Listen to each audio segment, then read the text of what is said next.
Morning, sunshine. Morning. Sorry it took so long. I was shaving. Well, I know when you only do it once a week these days, it takes a little longer. I'm right there with you. So I'm not. It's not throwing shade. It's Yeah, just facts. I lost track of time. I even planned. I got up like 7 minutes earlier than I normally do. I'm like, you got to shave. You know, it's funny because my morning is so. And part of my to the minute is 15 minutes to sit at my counter and have a cup of coffee before I drive here. Yeah. That's just all part of what I do. And Yep. shaving takes an extra 5-10 minutes, and it's like I don't have time for that. That's not in my routine in the morning. I know. And while I was shaving, I was actually talking to Julie, and so I walked in. It was 5:54. I went, oh shit, Mark must be freaking out. A little bit. I just told Felipe, I said, looks like we're doing the first couple segments alone. Now, how hysterical would that be? Okay. Yesterday, we pulled it off fine. And today, you'd have to scramble. That would be ridiculous. You've said you have sleep apnea on the air before, right? Yeah. Okay, just making sure because I had my sleep study and I want to talk about the question and answer because I didn't do the study; it was a consultation. Right. But it's just some of the questions they ask. Oh yeah, absolutely. I thought we could get through a couple of minutes to say the least. All right. So I sound good. Everything's all right. Everything's good. All right. Good. Give me 1 minute. Need to get my beverages.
Oof.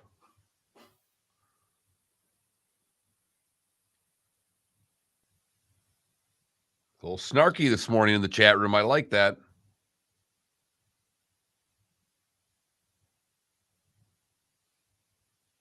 Those Anthony Davis haters are real quiet right now.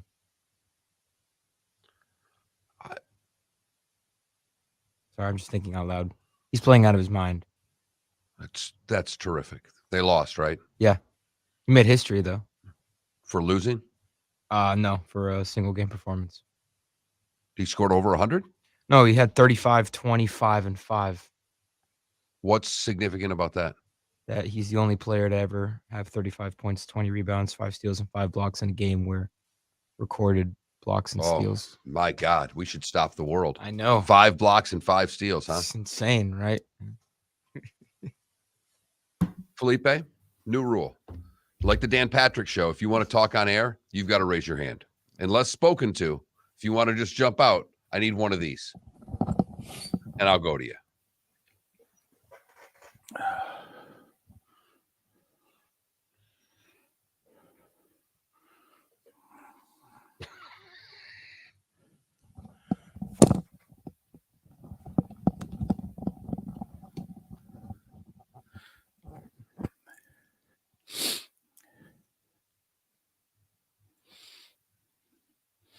Anybody we know traveling today?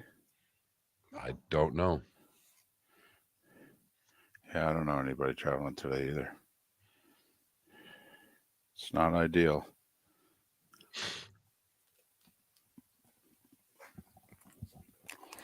Morning, Felipe. I know they already have a bunch of cancellations here. I don't know why. Buenos dias. I don't know if there's weather issues or if they just have too many hours Felipe, are you trying to make me feel at home for my last 36 hours? Huh? Buenos dias. Oh, buenos dias. Mexico. 20 seconds. I don't think I've ever said gracias as many times. I'm with you, Adam. I'm with you because Mexico-Poland was boring. Boring. Here we go. 10 seconds.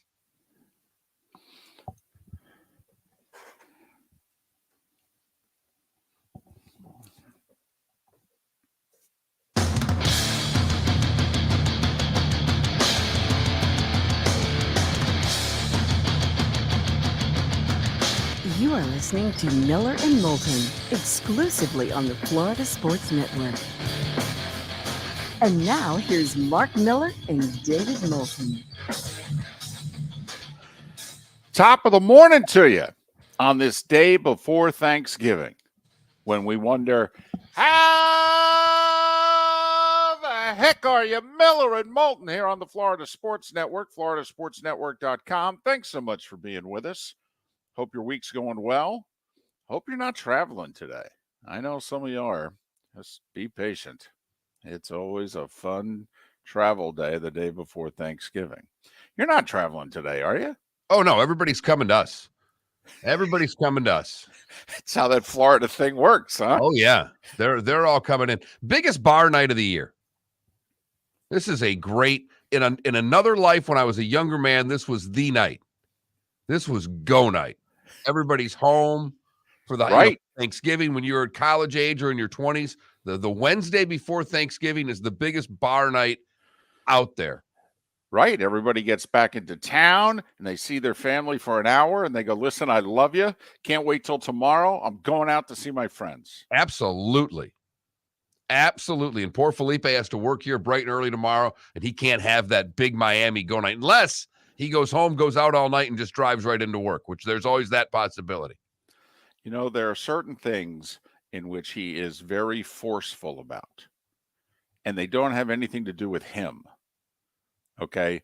We have been urging Felipe for a year, okay, to get it so that we can run this show on a computer, and it can't be done. Either we I'm can't just telling you, off.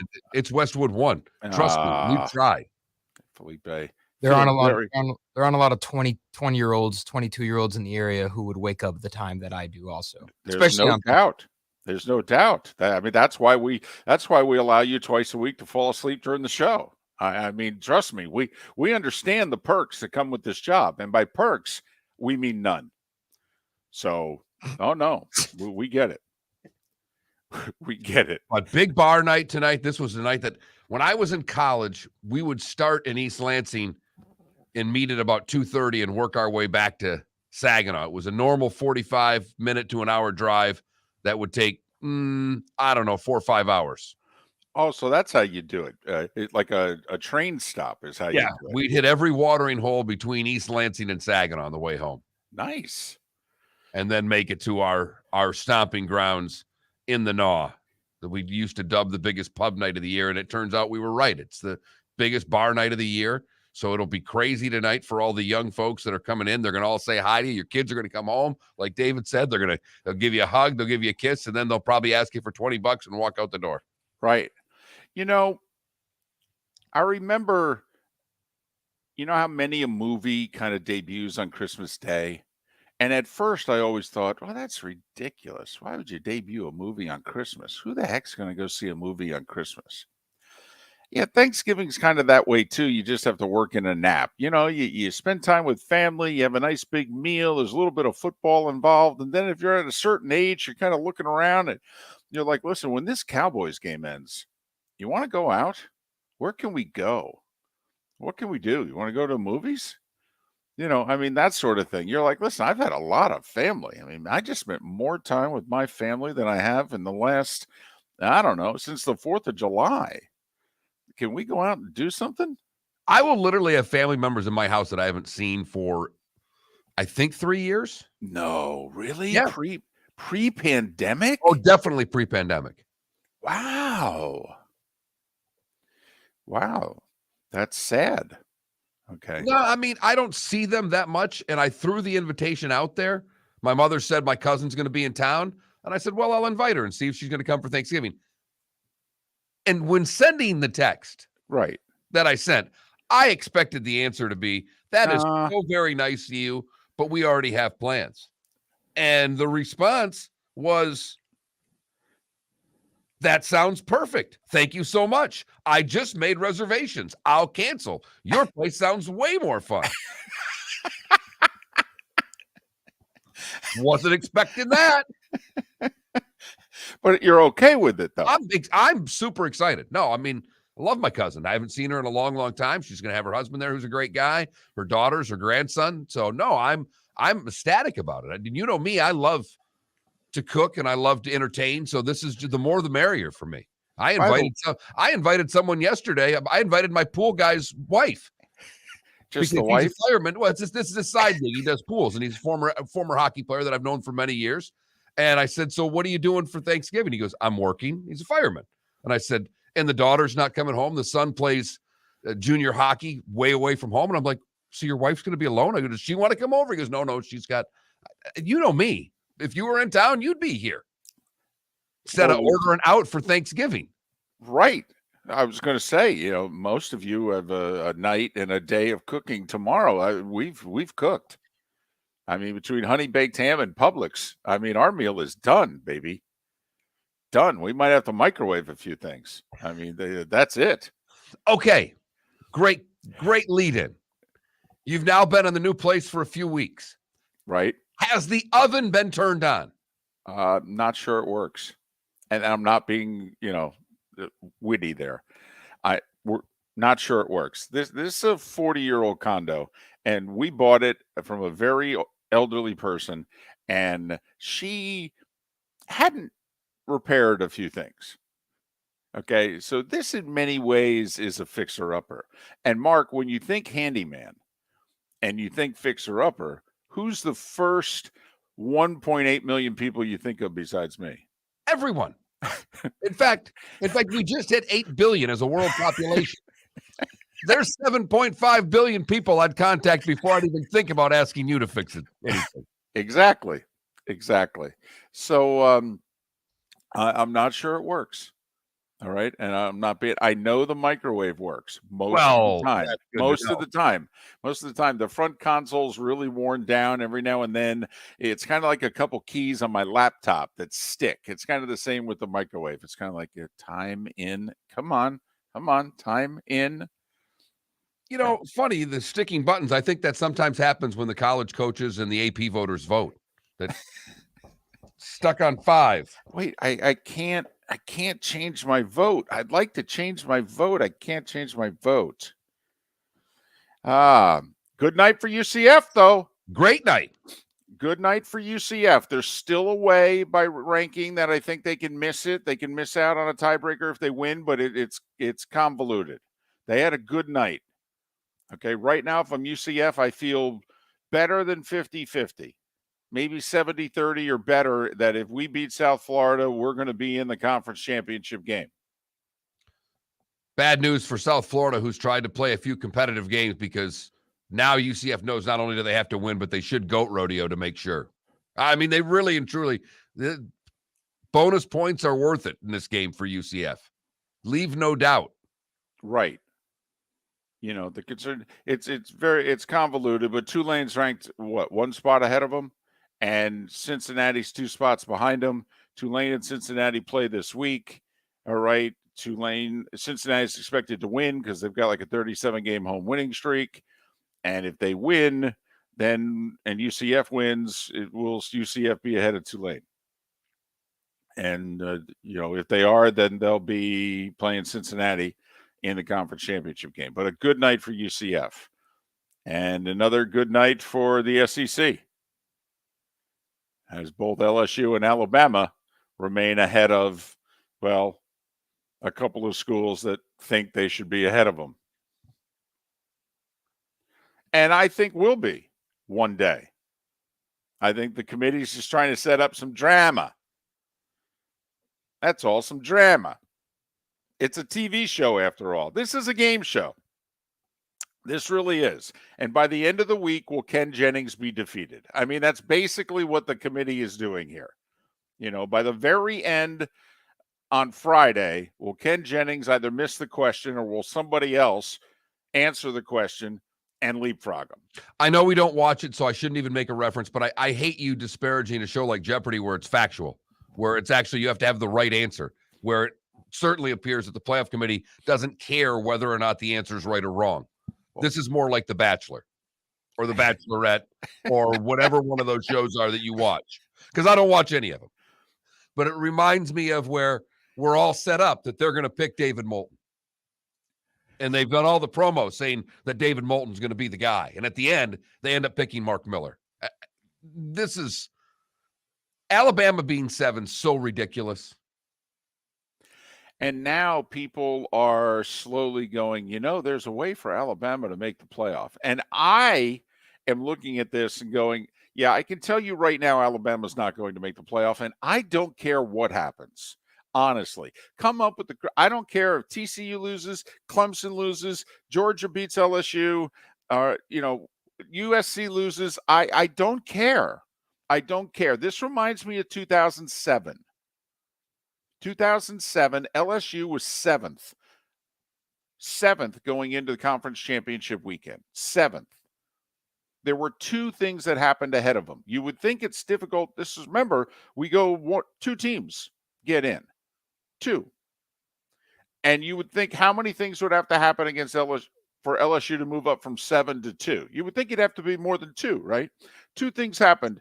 And the people, when they were voting and said, why don't we put LSU in the championship game against Ohio State? And so when everybody put in their ballots, the computer spit it out and went, I'll be damned. LSU is going to play Ohio State for the national championship. They just went from 7th to 2nd. Wow. That was a hell of a comment. And, Mark, that's what I think. I think that they can put Alabama there and all hell could break loose. That mathematically they should move up 5 spots. I'm telling you, it's not going to happen. They're out. I know you don't believe me. I don't believe you. You think it's rigged. I know it's rigged. You're Brett Bielema. I know it's rigged. And Alabama shouldn't get in. But I can show you, you just described plenty of paths. Michigan gets beat. Put it this way, 10-2, all these stupid scenarios come out. TCU loses. Georgia beats LSU. USC loses to Notre Dame. Clemson loses. You're telling me Alabama's not going over 10-1 Michigan? No. 11-1 Michigan, rather? No, I'm telling you right now, the loser of Ohio State, Michigan gets in over Alabama. No. 11-1 beats 10-2. Which is Alabama trumps Big Ten. Name Alabama's best win. Name Michigan's. It's Penn State, which is better than Alabama's best win. Okay, that's the funny thing. Okay, we disparage, what would Michigan's resume be? Well, best win's better than Alabama's, and so is their best loss. So, I honestly, right there, Mark, you've got Georgia, the winner of Ohio State, Michigan, and the loser of Ohio State, Michigan in my world. Right there. Miller and Moulton. We have a lot to be thankful for, like you listening here on the Florida Sports Network. David Moulton for Napa Auto Parts, and Napa Filters. Insist on Napa Filters for your vehicles, or if you're a do-it-yourselfer, only buy Napa Filters. Napa has a filter for almost anything on earth that moves, whether it's motorcycles, foreign and domestic cars, vans, SUVs, earth-moving equipment. You get the idea. Napa Auto Parts, Napa Filters. Insist on them for your vehicles, or if you're do-it-yourselfer, only buy Napa Filters. Excuse me. Hey, the line starts back here. Ma'am, if your party's not here, you're going to have to go around again. If you had the opportunity to avoid all this, wouldn't you? Salt Life is the official transportation provider of the Miller and Moulton Morning Show, making your trip to and from the airport seamless and stress-free. Salt Life is supported with the help of local partners like the Bayfront Inn.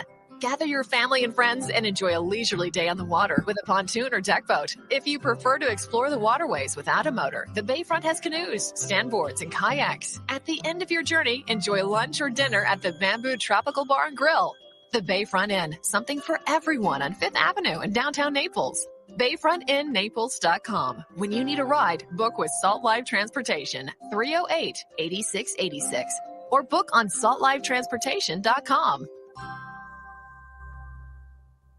Mark Miller for SWFL Golf Carts or online, flgolfcarts.com. If you're looking for a golf cart, an e-bike, or an e-motorcycle, go visit Alex and the gang at SWFL Golf Carts. flgolfcarts.com online. Check out their whole inventory. If you're looking for a custom cart, they can take care of you. 2-seater, 4-seater, 6-seater, they've got you covered. E-bikes, nobody better for value and service. E-motorcycles, check them out. Again, flgolfcarts.com. flgolfcarts.com.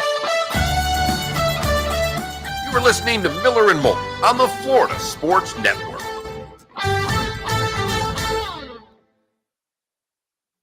What was that?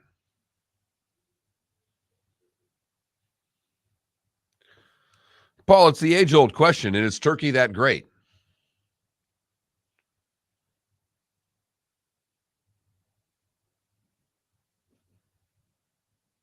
But I will say many years ago, my aunt and uncle, I was visiting them when I was a young kid, and we did Thanksgiving dinner in the middle of July, and it was awesome. Part of the reason we did it is that we had a pole barn and it had a whole kitchen out there, so you didn't heat the whole house up. That was the other side. I mean, it does in the middle of summer. It's kind of a hot meal. It's interesting, Paul. I'm still trying to figure out with you. Did you not have an inspection on your house when you bought it? Yeah, of course we had an inspection on the house. Well, why didn't they check the damn oven? It kind of works. Put it this way. Do you remember the Brady Bunch? Yes. All right. And which kind of the setup they had in their kitchen, in which the oven was kind of like into the small oven into the wall there. That's what we have. Okay, Mark, you couldn't put a turkey in our oven. It'd be too tall. Okay, you couldn't fit the turkey into the oven. So it's a small oven. It's a very small oven. Yeah. So I just went with it doesn't work. It works, but it's a joke. Has it been used since you bought the house? No. It's like, Will you warm anything up for Thanksgiving in said oven? No. In fact, I had a poll question, which I asked of my wife a couple of weeks ago. I said, what gets used first, the fireplace or the oven? It's 2 for 2 for fireplaces with you. You going to use this one? Hell no. Fires are wonderful. Right. On one of those cold December nights you're going to have, it's going to be 34 degrees. Yeah. My wife is convinced that we will burn. Remember, I told you, it's why don't we grill? Because my wife's convinced that we will blow the house up.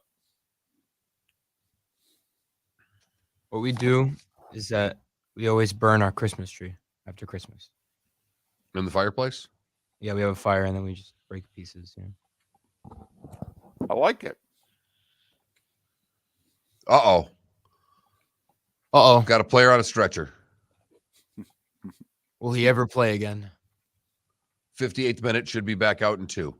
I was going to say, will he play again, Felipe? They're so badly wounded. It's like scenes from MASH, which you've probably never watched, okay, in which you're wondering if they're going to live. My dad loved MASH. Morocco and Croatia, scoreless.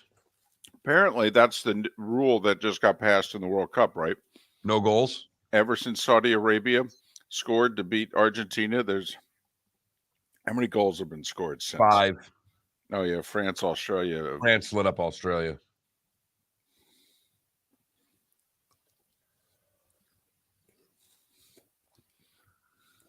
Because when you play an inferior opponent, you should bury them, not choke. What are you trying to say? That we choked.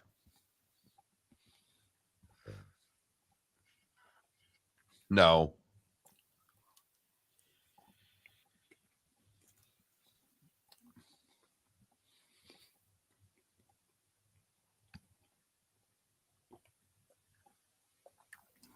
RCB, here's why I believe the answer to that question is no. 5 years ago, the debate for number 4 was Alabama or Ohio State. And while in the South, everybody's convinced, oh, Alabama.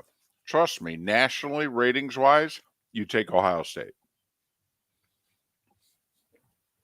You know what was the highest rated game last week in college football by over 1 million people? Ohio State, Maryland. Number 2 was Illinois, Michigan, by the way. Just trying to let people know. There's a lot of Big Ten viewers.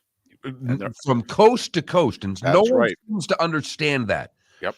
You know, my buddy lives in Portland. When Michigan State played Washington, Michigan State had a big contingency out in Washington. We travel. 15 seconds. And, you know, Sparty's what? 5th, 6th in the Big Ten? As far as you have Michigan, Ohio State, Penn State, Wisconsin, Iowa, that all travel better than Sparty. Here we go, guys. And so does Nebraska. Yes.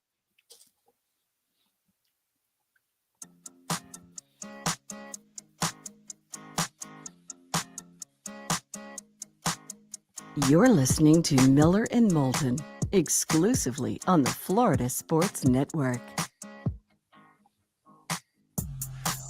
21 minutes after the hour. Top of the morning to you, and an early Thanksgiving wish from us. We are thankful for you. It's the reason why we're able to do this little thing. Miller and Moulton, the Florida Sports Network, floridasportsnetwork.com.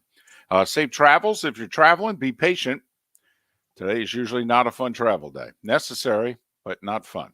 And if they're coming to you, well, you know, be patient and understanding when they arrive. They might be a little frazzled. And you're not traveling today. Unbelievable. How excited are you to have a Thanksgiving where your keister is going to be on your own couch watching football? Okay, this is not an exaggeration. I actually sat down and figured it out. This will be only the 4th Thanksgiving that I'm not working or traveling since 1986. And one of those I was unemployed in the business anyway. So there you have it. That's how rare this was. I was the guy in local television. There were some anchors who took every holiday off, and they made, you know, the staff, if you will, work for them. And that's their thing. And they're entitled to it. They were, you know, number 1 on the food chain. They could take off whatever days they wanted. I felt, Mark, that since we were always making such, you know, robust earnings, and the perks were just so fabulous. And by perks, I mean we worked nights and weekends while the whole world worked Monday through Friday, 9 to 5. That I gave the staff all the holidays off except Christmas. I raised my hand at Christmas and said I'd really like to be with family. Sorry that I have to do this. But I would work every holiday except Christmas. Well, and I spent, you know, doing minor league broadcasting in hockey. The Wednesday and Friday and Saturday around Thanksgiving are huge minor league hockey, you know, great attendance days. So if we weren't playing home games for the team I worked for, I was traveling. Right. So leaving on Thanksgiving, you know, there's a lot of years I'd have Thanksgiving dinner, and then at midnight I'm jumping on a bus and heading to wherever the team's going.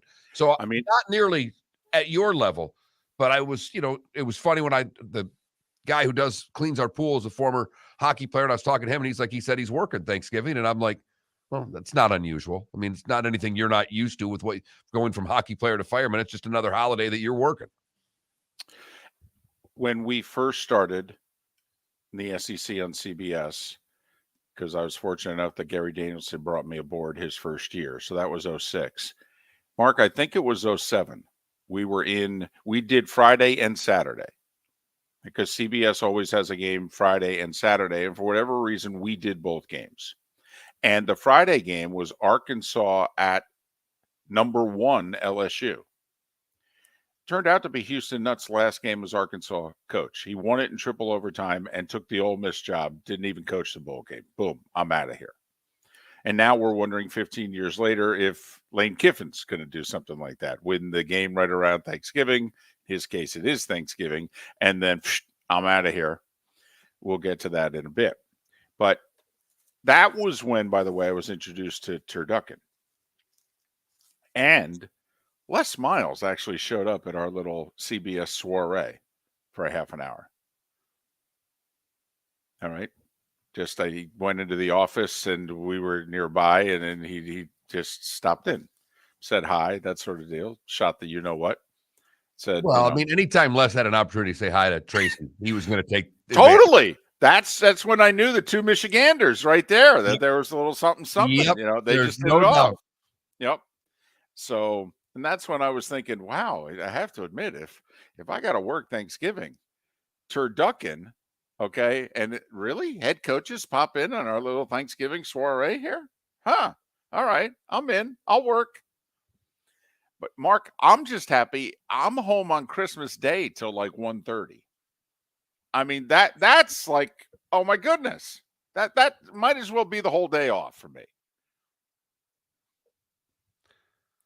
So hopefully your Thanksgiving is shaping up to be a tremendous one and a good weekend with, man, oh man. I am starting, I started looking through games last night. Huh? And it just, Huh? you know it. You already know what the games are, but you start looking through them and you just get excited. Yeah.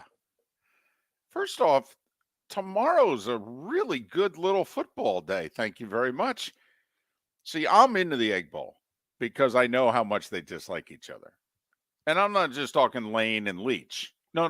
These are fan bases that are polar opposites. I mean, from a state school against the University of. You know well. But I don't know if there are two more different universities than Ole Miss and Mississippi State.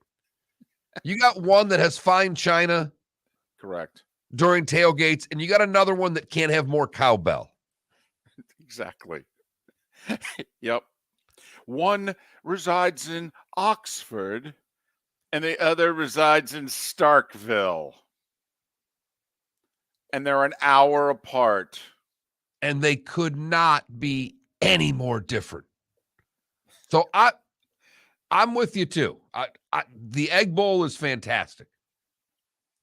I mean, it's the type of game that if you're ever so slightly in peril with your job, you can lose it by losing this game. Ed Orgeron, it took him a couple years. A lot of people forget Ed Orgeron was the coach of Ole Miss in the mid 2000s. He helped Pete Carroll recruit and build the USC dynasty, but then left it as it was becoming the dynasty and went and was going to do the same thing at Ole Miss. And he spent a couple years recruiting and building it up and the whole deal. And he was poised. Everybody knew beginning in 2008 and 9 that Ole Miss is going to be good. And Orgeron blew the Egg Bowl. And I mean, had a lead in it and blew it. And made a dubious coaching decision and got fired. And so Houston Nutt walked into a great situation and won 19 games his first 2 years. It's the type of rivalry game in which if you're ever so slightly in peril, you can lose your gig. Miller and Moulton on Rivalry Weekend. We are doing a show Friday for those listening this morning. We will be right back at it.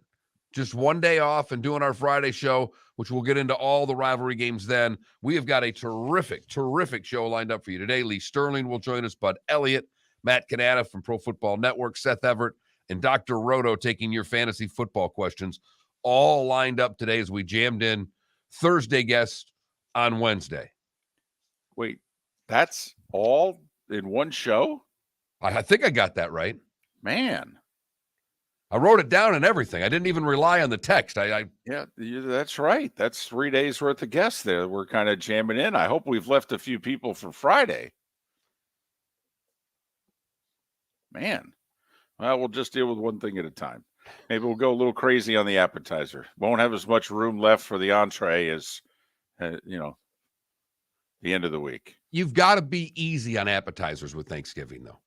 That's what I've got people coming. You got to have something when they get there, but you can't overdo it with the appetizers because the bird's the main. With the bird being the main dish, you got to take it easy on the appetizer. Yeah, I totally disagree. In fact, I think it's the 1 day mark in which you can just eat as if you're at a buffet, because it's the 1 day where you're allowed to have seconds, thirds, and fourths. You can have your main thing, you wrap it up, you put everything away. 3 hours later, you're allowed to go in and dig hard. So I just go hard from the get-go. Hard. And if it's too much stuffing and potatoes early, yeah, okay. That's all right. No, I can I'm go- fine with whatever you do with the meal, but when someone comes to the house before I serve Thanksgiving dinner, I don't have the same appetizers I would have out for Christmas dinner. I think you're allowed to eat from the moment you wake up tomorrow. And we've proven that over time.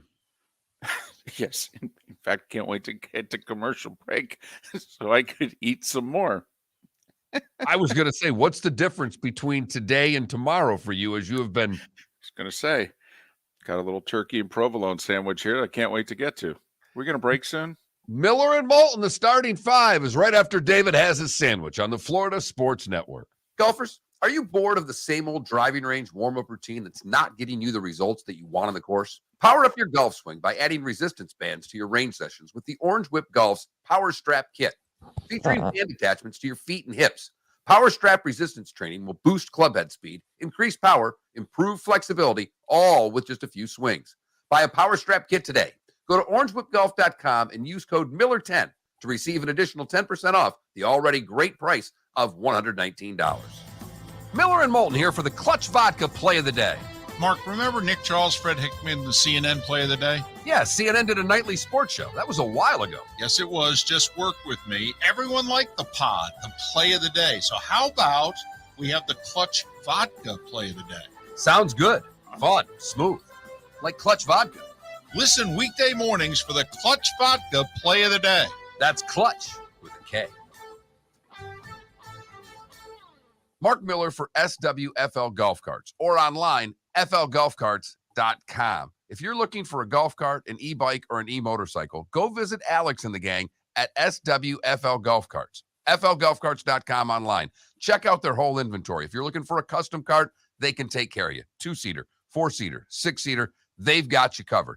E-bikes, nobody better for value and service. E-motorcycles, check them out. Again, flgolfcarts.com. flgolfcarts.com. David Moulton for Napa, Napa Auto Parts, and Napa Filters. Insist on Napa filters for your vehicles, or if you're a do-it-yourselfer, only buy Napa filters. Napa has a filter for almost anything on earth that moves, whether it's motorcycles, foreign and domestic cars, vans, SUVs, earth-moving equipment. You get the idea. Napa Auto Parts, Napa filters. Insist on them for your vehicles, or if you're do-it-yourselfer, only buy Napa filters. You were listening to Miller and Moulton on the Florida Sports Network.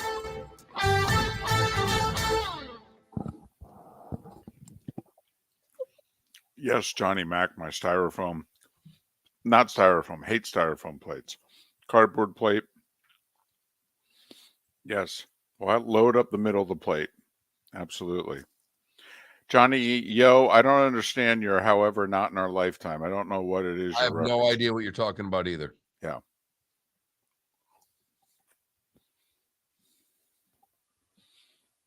So we should shut down the country for 4 days so people can enjoy time with their families? Are you serious for the whole weekend? Come on, RCB. That's laughable. You want to say stores shouldn't open on Thanksgiving, that's fine. Friday's a business day. I'm going to work. I have to. Yeah.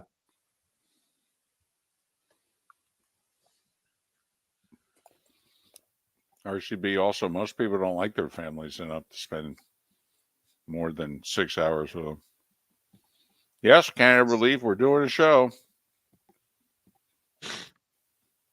I can tell you right now, we're doing a show 6 to 9. The 9 to 10 hour is going to be the 6 to 7 hour replayed. So when we shut off on Twitch, you guys know why. Yes. We're doing the Colin Cowherd thing for a day, seeing if it works.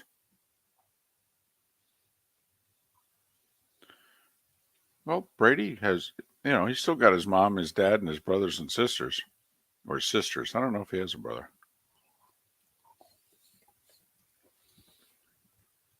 Arch, this is it? Today's your last day on the job? Do they know that?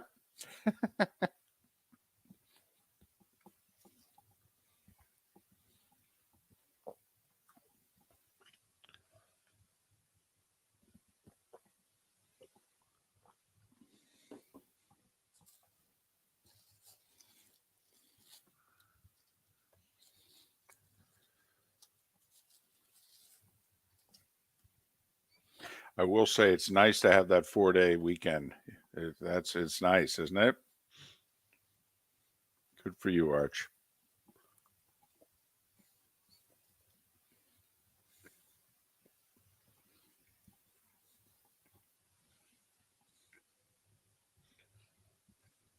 Wow. Shimko, don't put out any ideas like that. We'll be gone. He could take over.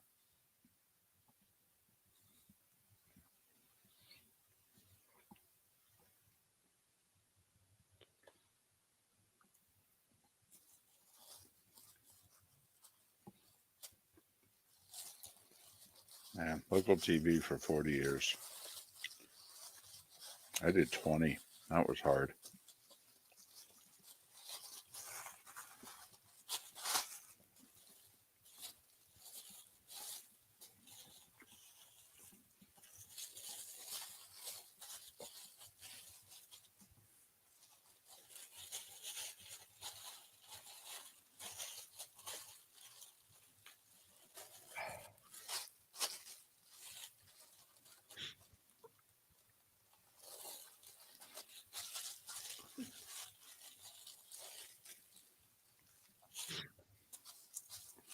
Arch, that's usually how it works. Most businesses don't like when we come in and say, these are my requirements to stay. They go, you know what? We really enjoyed you. We wish you all the best in your future endeavors. That's Miller and Moulton's pet peeve, by the way. That's like thoughts and prayers. We wish them all their best in their future endeavors. That you got future endeavors here. I didn't, though. Brad gave you future endeavors. He did. Are you serious? I didn't see it. Oh, you didn't? Did neither of us get them? I know I didn't get it. No, I don't even know if I got an email that I'm no longer here. Okay. No. Yeah, we burnt this place down when we left. Apparently. Well, I did it in print.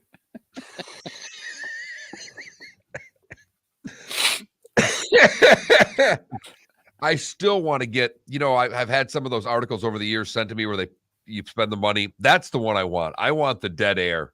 I think I have it. 15 No, seconds. but not the actual article. I've got the article. I want it. They put it like on the wood bracket, like it's. There you go. I'm back. I saw the headline and knew it. Went, oh, snap.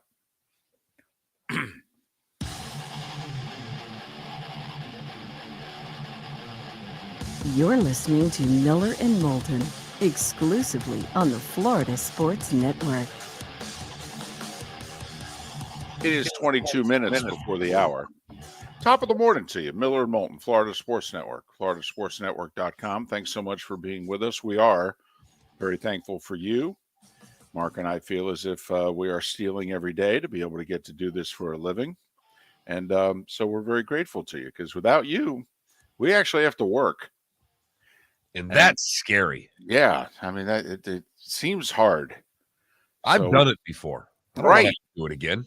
Right. So we're very thankful for all of you. And we mean that sincerely. And we're thankful for you, Felipe, for deciding to end your young life as you knew it 13 months ago and decide to get up at an ungodly hour and work with us. So there. And for such robust pay also. It is time for The Starting Five. 5 stories you need to know. It's the Starting Five on Miller and Moulton. Here's number 1. Well, we'll start with college football. That playoff committee did their weekly game show act last night.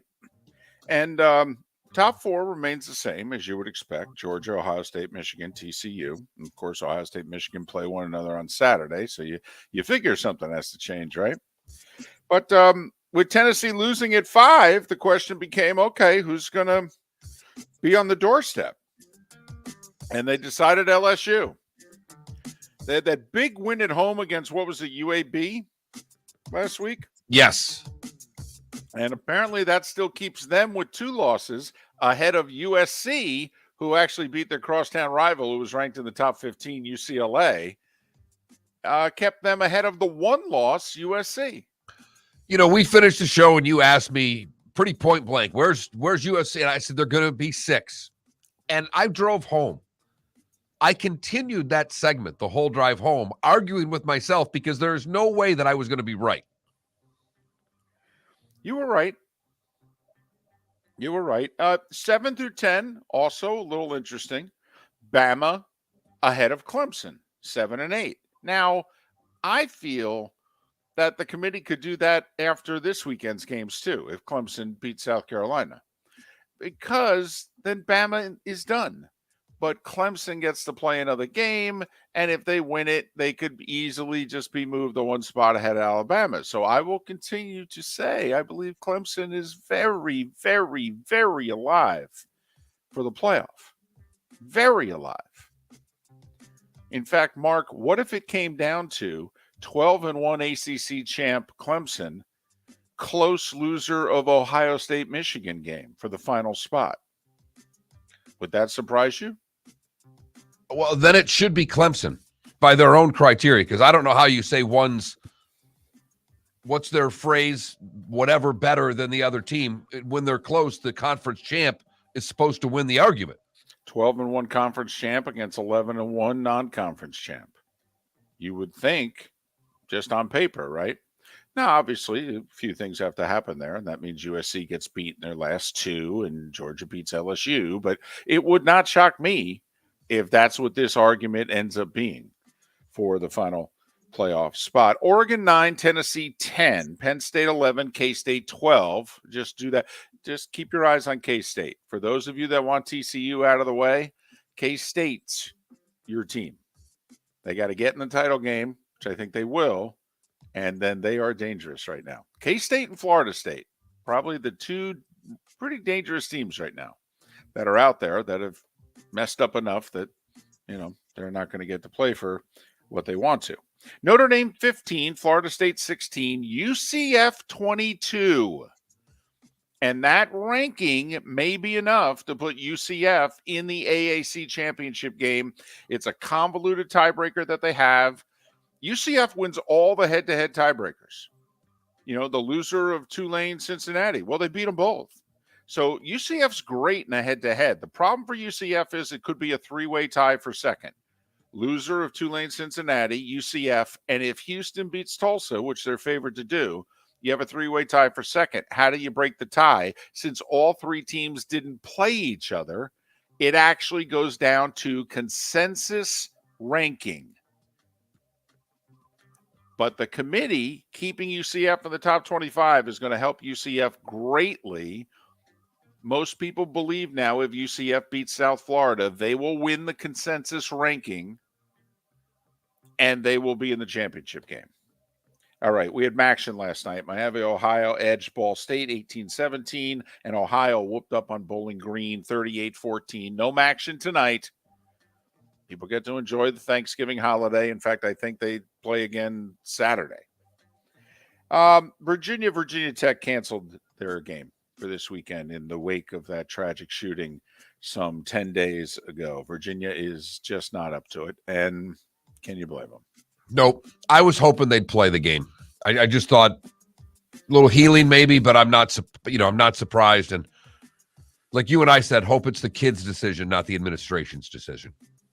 And so the game was canceled last night. Lane Kiffin met with his players yesterday to talk about life in the pursuit of happiness and the job speculation. Now, we have no idea what he said, but in theory, aren't you meeting with your players to say, listen, don't believe it. I'm not going anywhere.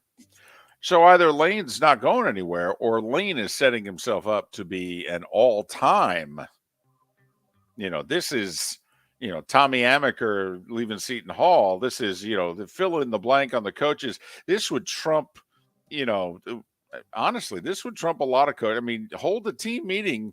I'm guessing unless he looked them in the eye and told them, listen, this is how life works. Just like some of you may be entertaining transferring. Because we don't know. He could have just said, you guys can all transfer now. Our focus is Mississippi State. Worry about Mississippi State. Everything else will take care of itself. Lance Leipold, the head coach at Kansas, who's been rumored for Nebraska and a couple of other jobs, well, he signed an extension to stay at Kansas through 2029. I have to admit, if he pulls this off, he's wanting to change the whole program, get assistants paid what they should pay, get facilities upgraded. He has basically challenged the AD to say, listen, are you going to do this right? I'll stay if you're going to do this right, and I'll do my 10, 12 years here, and we'll actually make this salvageable, head above water football program. But if you're not in, then I'm out. So looks like Kansas is in. All right, we'll see. NFL, Sam Darnold is going to start for Carolina. Okay. So that means hey, Sam, you're the next contestant on the quarterback of the Panthers. PJ Walker's ankle's not healed enough for him to play, and I guess they saw 2 weeks of Baker and said, that's enough. So Darnold, who hasn't taken a snap this year, his last snap for Carolina was the regular season finale last year against the Bucs. He's going to start Sunday against Denver. Listen, we saw Denver, yesterday, cut Melvin Gordon. Well, the Rams cut their leading rusher, Darrell Henderson, who was a third-round pick just 3 years ago. But he's in his final 2 months of his rookie deal, and they obviously looked at one another and said, we're going to keep him? No? Well, then, let's get him the heck out of here. I'm tired of seeing his face. That Pat Kerwin story that he told, him and Ron Wolf went into the locker room. Wolf was looking around the locker room, turned to Pat and said, I'm tired of seeing that guy. 28 semifinalists for the Pro Football Hall of Fame. There are some, new ones.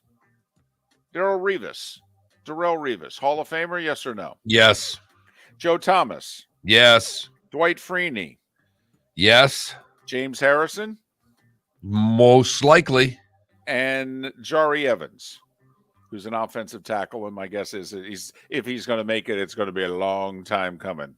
But so this, once again, the Miller and Moulton point of there is a backlog to make the Pro Football Hall of Fame. That they have 28 semifinalists, including 5 new ones. And Mark just said what I think most of you feel. 4 of the 5 are Hall of Famers.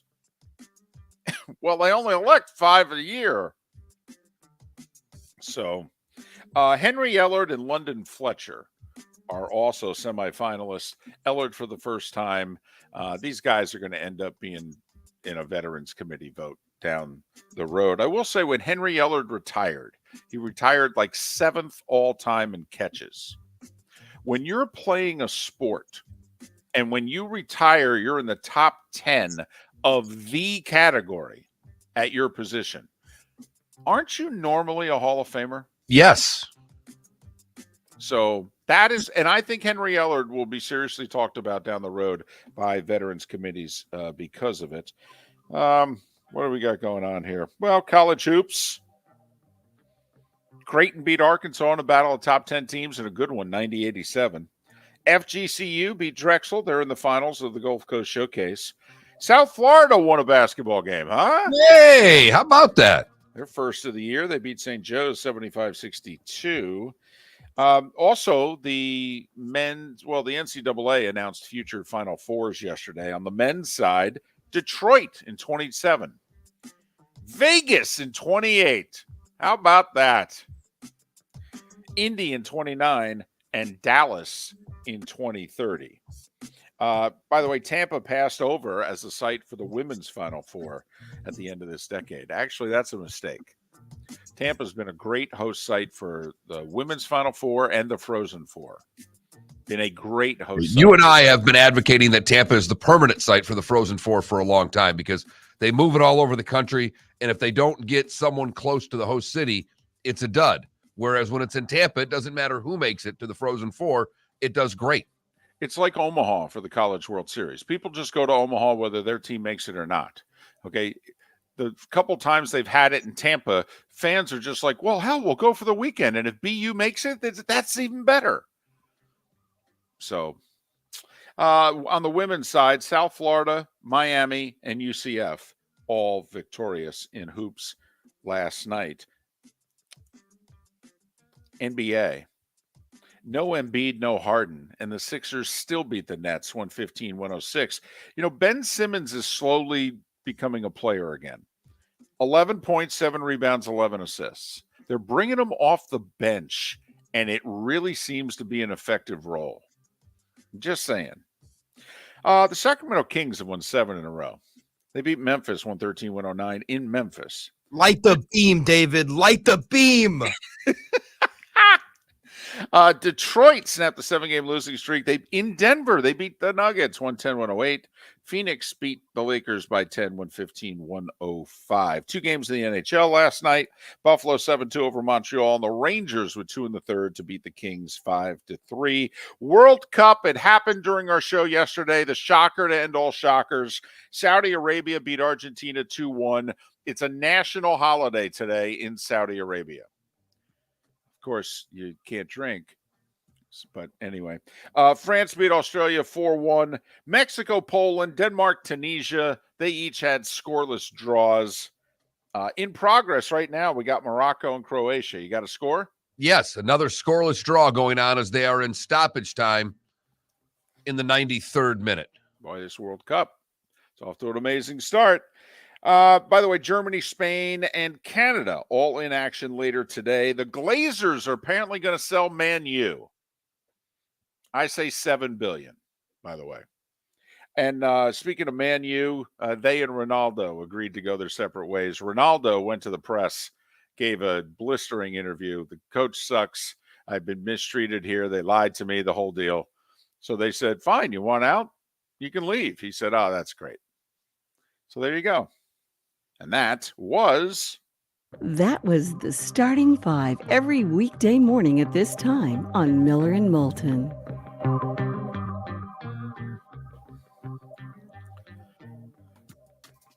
We're not good at watching scoreless draws. We don't like it. We don't like it.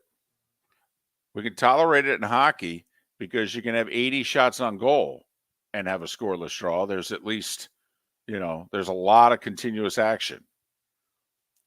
But even then, we'd prefer one of them, get to the back of the net. So, yeah. Mm-hmm. To make you feel better about the 1-1 draw with Wales or no? Nope. Okay. No. You don't have draws with inferior opponents. They played a couple of months before the World Cup. They played to a draw, the U.S. and Wales. That New Hampshire-Connecticut combination is tougher than you think. That's all I'm going to say. Although they had too many guys in man buns for me. They were a big bun team. Yeah. Well, I was not a big fan of the man bun. No? No. Shocked to hear that. Hey, come on now. I still have a salad. I'm not one of those bald guys who hates the man bun. I mean, I got hair. I know, and you have good hair. I'm just not a fan of the man bun. That's a shocking development. The 56-year-old guy doesn't like the man bun. Listen, I don't know if I'm crazy about the woman bun either. I mean, there was a flight attendant yesterday had a big thing on top of her head. I almost said something about her possum. David Moulton for Napa, Napa Auto Parts, and Napa Filters. Insist on Napa filters for your vehicles, or if you're a do-it-yourselfer, only buy Napa filters. Napa has a filter for almost anything on earth that moves, whether it's motorcycles, foreign and domestic cars, vans, SUVs, earth-moving equipment. You get the idea. Napa Auto Parts, Napa filters. Insist on them for your vehicles, or if you're a do-it-yourselfer, only buy Napa filters. Mark Miller for SWFL Golf Carts, or online, flgolfcarts.com. If you're looking for a golf cart, an e-bike, or an e-motorcycle, go visit Alex and the gang at SWFL Golf Carts. flgolfcarts.com online. Check out their whole inventory. If you're looking for a custom cart, they can take care of you. 2-seater, 4-seater, 6-seater, they've got you covered. E-bikes, nobody better for value and service. E-motorcycles, check them out. Again, flgolfcarts.com. flgolfcarts.com. Golfers, are you bored of the same old driving range warm-up routine that's not getting you the results that you want on the course? Power up your golf swing by adding resistance bands to your range sessions with the Orange Whip Golf's Power Strap Kit. Featuring band attachments to your feet and hips, Power Strap resistance training will boost club head speed, increase power, improve flexibility, all with just a few swings. Buy a Power Strap kit today. Go to orangewhipgolf.com and use code Miller10 to receive an additional 10% off the already great price of $119. Miller and Moulton here for the Clutch Vodka Play of the Day. Mark, remember Nick Charles, Fred Hickman, the CNN Play of the Day? Yeah, CNN did a nightly sports show. That was a while ago. Yes, it was. Just work with me. Everyone liked the pod, the Play of the Day. So how about we have the Clutch Vodka Play of the Day? Sounds good. Fun. Smooth. Like Clutch Vodka. Listen weekday mornings for the Clutch Vodka Play of the Day. That's Clutch with a K. Bring your big mouth to John Smith Subs and indulge in their overstuffed subs with the freshest quality ingredients. Enjoy our famous steak bomb with perfectly grilled marinated sirloin steak topped with provolone cheese, grilled onions, peppers, mushrooms, crispy bacon, juicy tomatoes, and creamy mayo. Boom! Made-to-order crispy fries can be paired with the Gator, the Cuban, the chicken bomb, or the Italian. Love local. Eat delicious with John Smith Subs. Find a John Smith Subs location near you today. Don't miss the Miami Dolphins watch party every Sunday at the Seaside Bar and Grill in Bonita Springs. Presented by Clutch Vodka. The Seaside will be serving Clutch Vodka drinks, including the awesome Bloody Mary bar at the Seaside. If you can't be at Hard Rock Stadium, come have fun at the best place in town to watch the Dolphins and enjoy the best, clean, crisp, smoothest vodka. That's Clutch with a K. Miami Dolphins parties every week at the Seaside Bar and Grill on Old 41 in Bonita Springs. Powered by Clutch Vodka. You are listening to Miller and Moulton on the Florida Sports Network.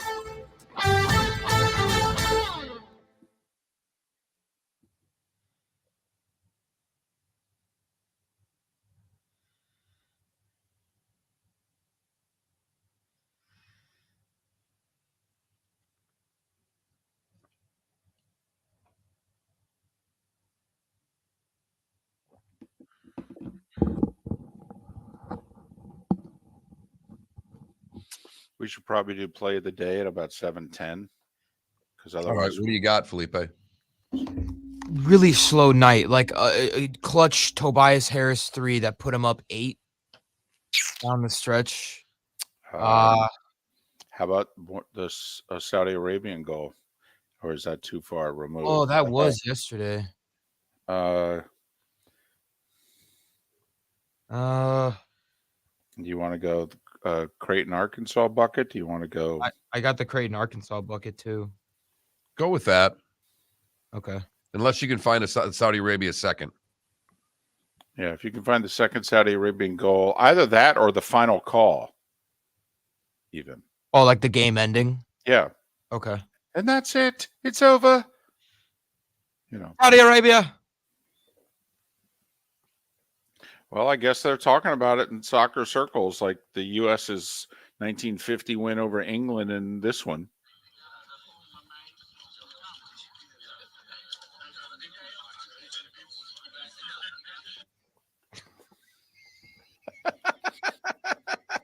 Felipe, just make sure when you listen to it, sometimes I think you turn it down too soon.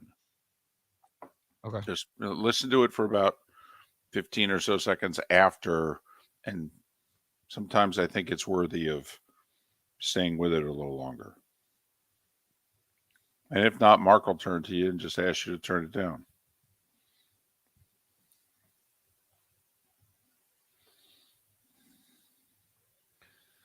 Interesting that Heitner yesterday was tweeting out a bunch of stuff about that FTX lawsuit, that the way the laws are written in Florida, and that's why they sued Brady and Larry David in Florida, that he thinks they could be held to some sort of penalty. It was hard to read the legalese through all of it because I was doing it quite quickly during the show. So FTX will be held? I mean, no, like Brady and Larry David and people like that. The way the laws, gotcha. It's not a stock. Gotcha.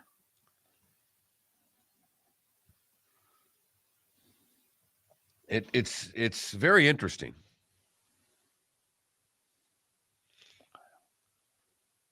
John, you might have just joined us, but but David is home for Thanksgiving this year. We were talking about that on the air during the first hour. And who was it who threw in there that tonight's a great bar night? Mark started the show with that.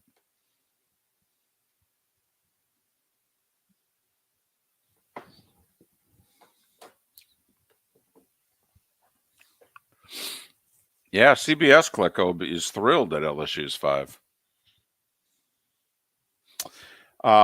Funny, hey, Troy's not working Thanksgiving either. We figured it out, except for his first year in broadcasting. This will be only the second time since basically high school that Troy's not either preparing to broadcast a game or preparing to play in a football game.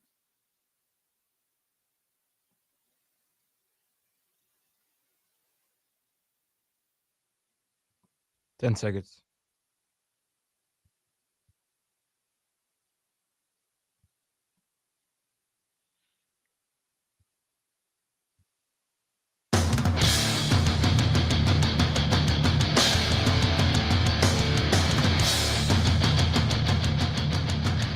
You are listening to Miller and Moulton, exclusively on the Florida Sports Network. And now here's Mark Miller and David Moulton. Thanks so much for being with us. Hour 2 of Miller and Moulton on this day before Thanksgiving. If you're traveling today, be patient. It's a rough day to travel. If you're receiving people who are traveling today, be understanding. They may be a little grumpier than you expect. Just greet them with a drink. Yeah, exactly. You're driving them home from the airport. Just, bring a roadie for them. Say, here you go. Welcome. And we're very thankful of you for listening to us. Without you, there wouldn't be an us. We have always felt that way. Miller and Moulton, the Florida Sports Network, floridasportsnetwork.com. About 10 minutes away from the Clutch Vodka play of the day. And the reason we're going with that a little earlier is, with no Thursday show this week, we do have a Friday show, though, ladies and gentlemen. We will be on Friday. It is, after all, a football Friday heading into rivalry weekend. I mean, hello. Of course we're doing a show. But without Thursday, that's 3-4 guests that we normally have that, we got to jam them in. So beginning in 20 minutes, we got Lee Sterling. Then we go Bud Elliott. Then we go Matt Cannata. Then we go Seth Everett. And then we go Dr. Roto, taking your fantasy football questions for the Thanksgiving weekend. I mean, the next 2 hours are pretty much planned. So Clutch Vodka play of the day in less than 10 minutes time. Mark, playoff committee last night. 1 through 4 stays the same. LSU 5, USC 6. Does it matter in the grand scheme of things? No? No, it doesn't matter because, as you pointed out, they can do whatever they want this week. Hell, they can do whatever they want next week. But the reason why I asked that, like you and I definitely am of the belief, for the record, Alabama 7, Clemson is 8. I think it's very easy to understand they could keep them that way for another week if Clemson beats South Carolina. And then in theory, since Clemson gets to play an extra game and it's a conference championship game, and if they win it, it's real easy that you can see the committee moving Clemson from a spot behind Alabama to a spot ahead of Alabama. They will have earned it. However, let's play this sucker out. You're LSU, I'm USC. I win my next 2 games against top 15 teams, as it turns out right now, in Notre Dame and whoever I'm going to meet in the Pac-12 championship game. But you, in theory, by winning out, you're going to be the number 1 team in the country. So if you're 1 spot ahead of me in the 10 items or less line, okay, and I grab, a twofer. My 2 Gatorade Zeros there for $3. I still have room. I jam them in. And you turn and look at me and you go, I'm going to get the best damn thing in the store. And I'm going to put it on the conveyor belt. You tell me how you move ahead of me in the line. That's my problem, Mark. I think you're boxing me out here. I think you got me. Well, they definitely told the country last night that they have no problem putting 2 SEC teams in the college football playoff. And They also, I think by putting LSU 5, told the loser of Ohio State and Michigan it's going to be really difficult for you to get into this playoff. Unless about 3 things happen. Yes. Not impossible. And No. again, I'm not saying it's impossible. I'm saying by putting LSU at 5, they just told Michigan and Ohio State that the winner's in, obviously, but the loser is most likely out. I think they're also saying what we all expected. Hey, Georgia, beat Georgia Tech this week, you're in. You're in. I know you want to win the SEC championship because I will say this, Kirby's had a tremendous amount of success at Georgia, obviously. He has as many national championships as he does SEC championships. I mean, so believe me when Kirby is going to say, hey, guys, we actually don't win this game a lot. And by a lot, I mean like 3 times. So what do you say? Want to make it 4? Remember, they didn't win it last year. Won the Natty, didn't win the SEC title. His only SEC championship is 2017 when he beat Auburn, the year that Tua threw the touchdown pass in the title game. So, but don't you believe that the committee's announcement last night was if LSU wins, they're in? Yes. Even at the expense of USC, they're in. The only way, Mark, the only way that the committee could make a different statement is if after LSU beats lowly A&M this week, but USC beats Notre Dame, do they flip them going into conference championship weekend? And I think that's a possibility because, again, we know this committee just makes it up as they go along, and they could stand there and say, well, obviously the most significant win of the week was Ohio State or Michigan, whichever one wins that game. But the next biggest win was USC beating, where do they have Notre Dame in this sucker? 15. Right. 15. And by the way, I think the Irish have earned it. I mean, you can earn it late, you know. It's like Florida State. Florida State's 16.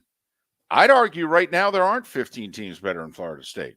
Now, the funny thing is, they lose to Florida. All this good work they've done this year will seemingly be for naught. That's the beauty of rivalry weekend. By the way, just want to throw this out there. You think there's a chance Florida State gets moved to September when the SEC goes to 9 conference games and Texas and Oklahoma gets added? I mean, that is the other thing that we do this. Like, it's getting seemingly more and more difficult. Like, I applaud Georgia Tech, and Clemson, South Carolina.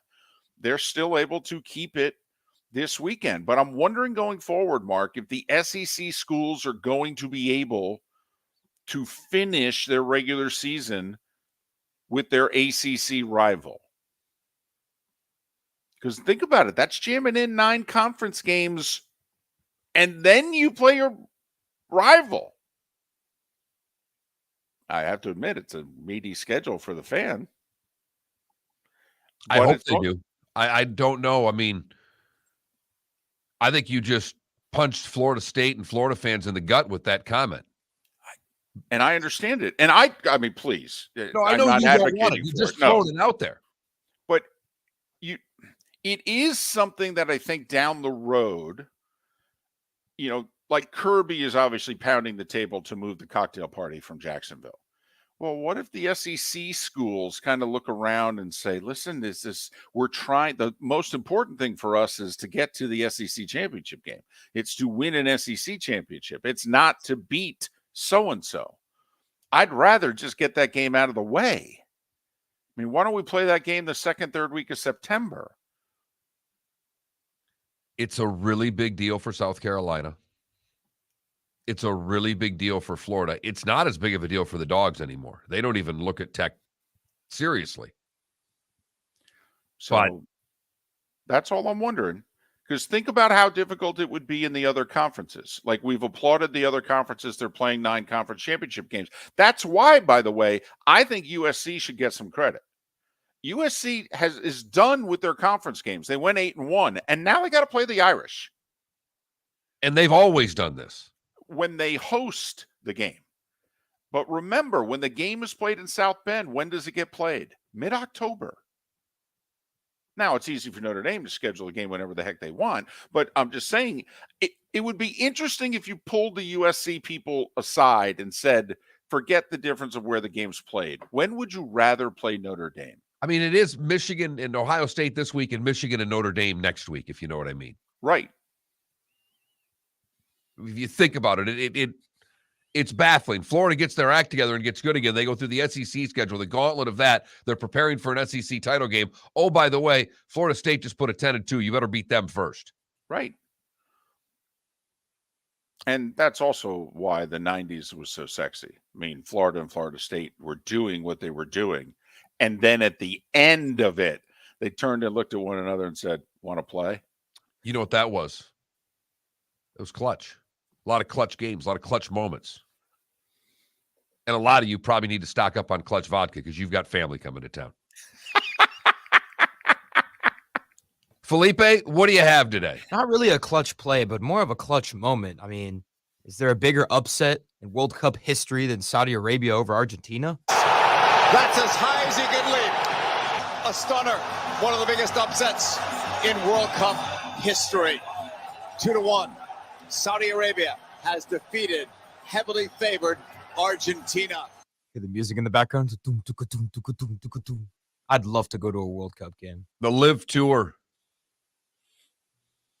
It should take at least a little credit for that victory. Seriously? Saying, the biggest fan, Dustin Johnson.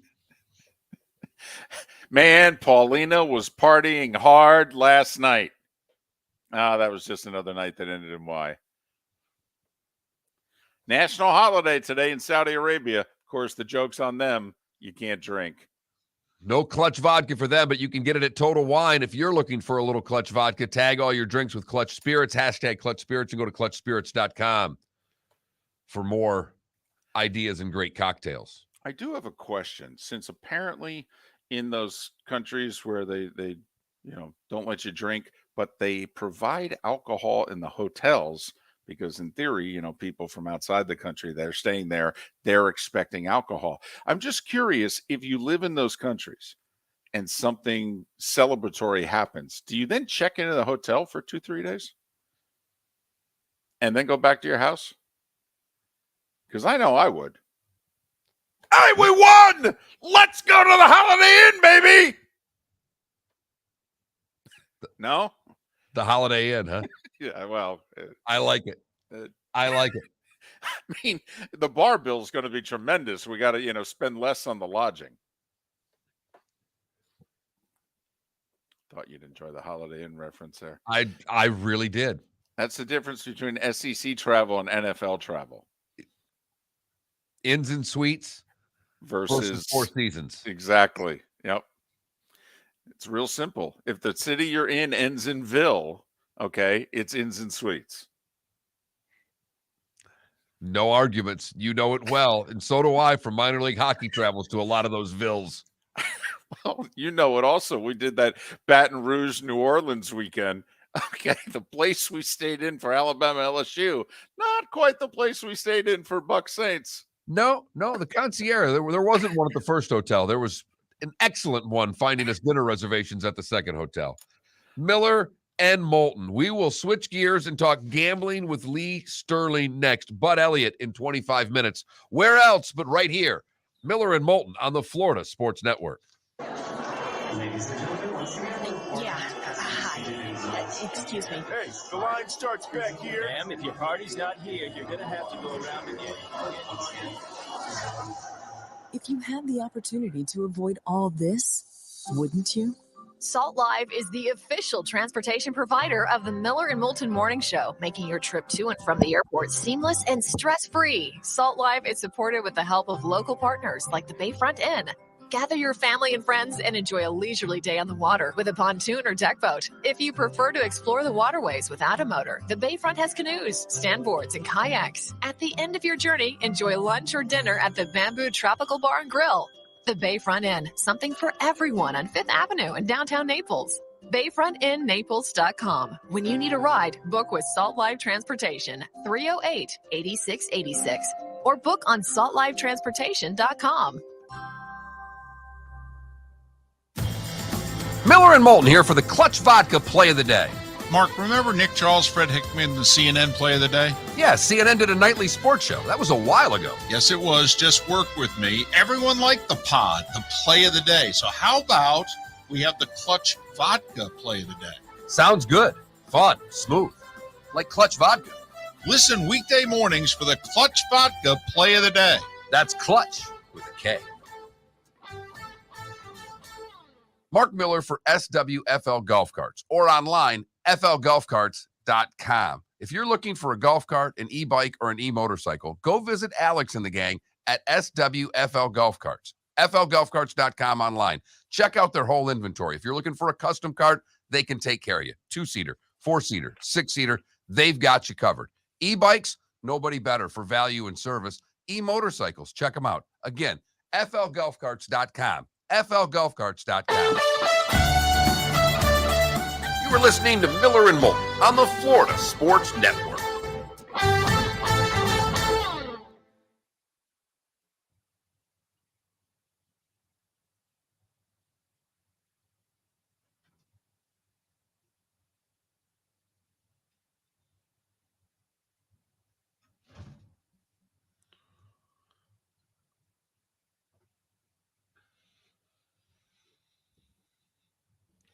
Tony, how big of a bird are you cooking tomorrow? That's all I care about. Your incessant Michigan and Italy stuff means nothing to me. You know that. You're a Purdue grad, for Christ's sake.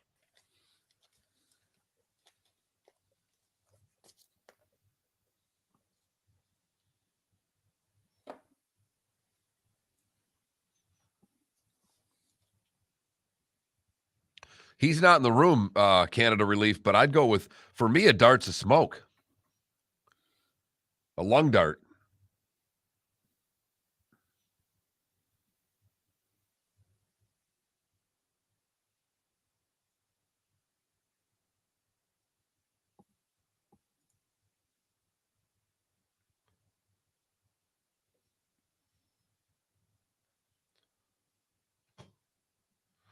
That's where we're at. I've got 12 people coming over. I'm hoping a 20-pound bird's big enough.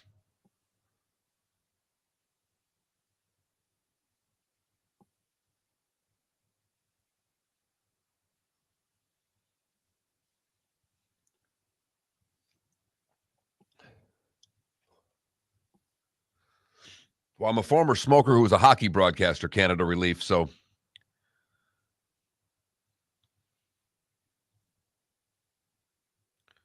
wow.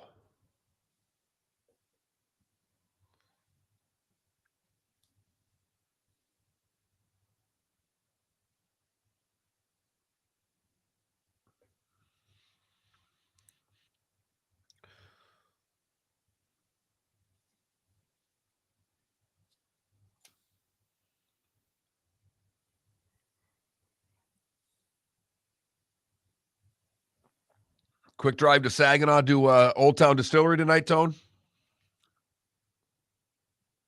Drink some of Artie's booze.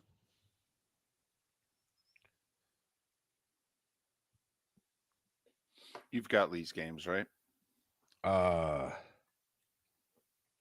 You want them? I'll get them here. They're 2 clicks away.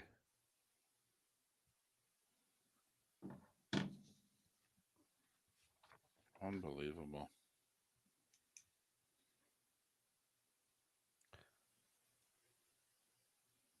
It was time, Hops. It was just time. And I haven't had a cigarette now in, God, I don't even know how long. Long time.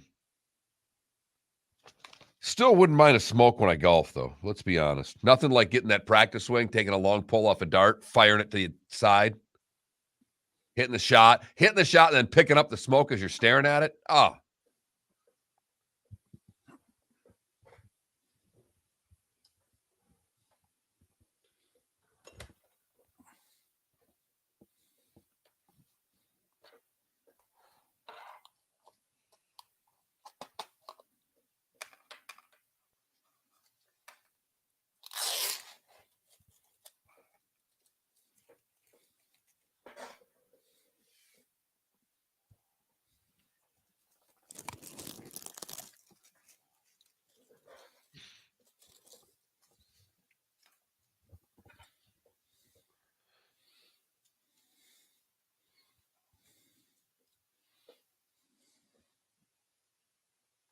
Oof. How long do you let it sit for, Tone? Morning. Morning. Morning. Very quickly, what are you doing for the holiday?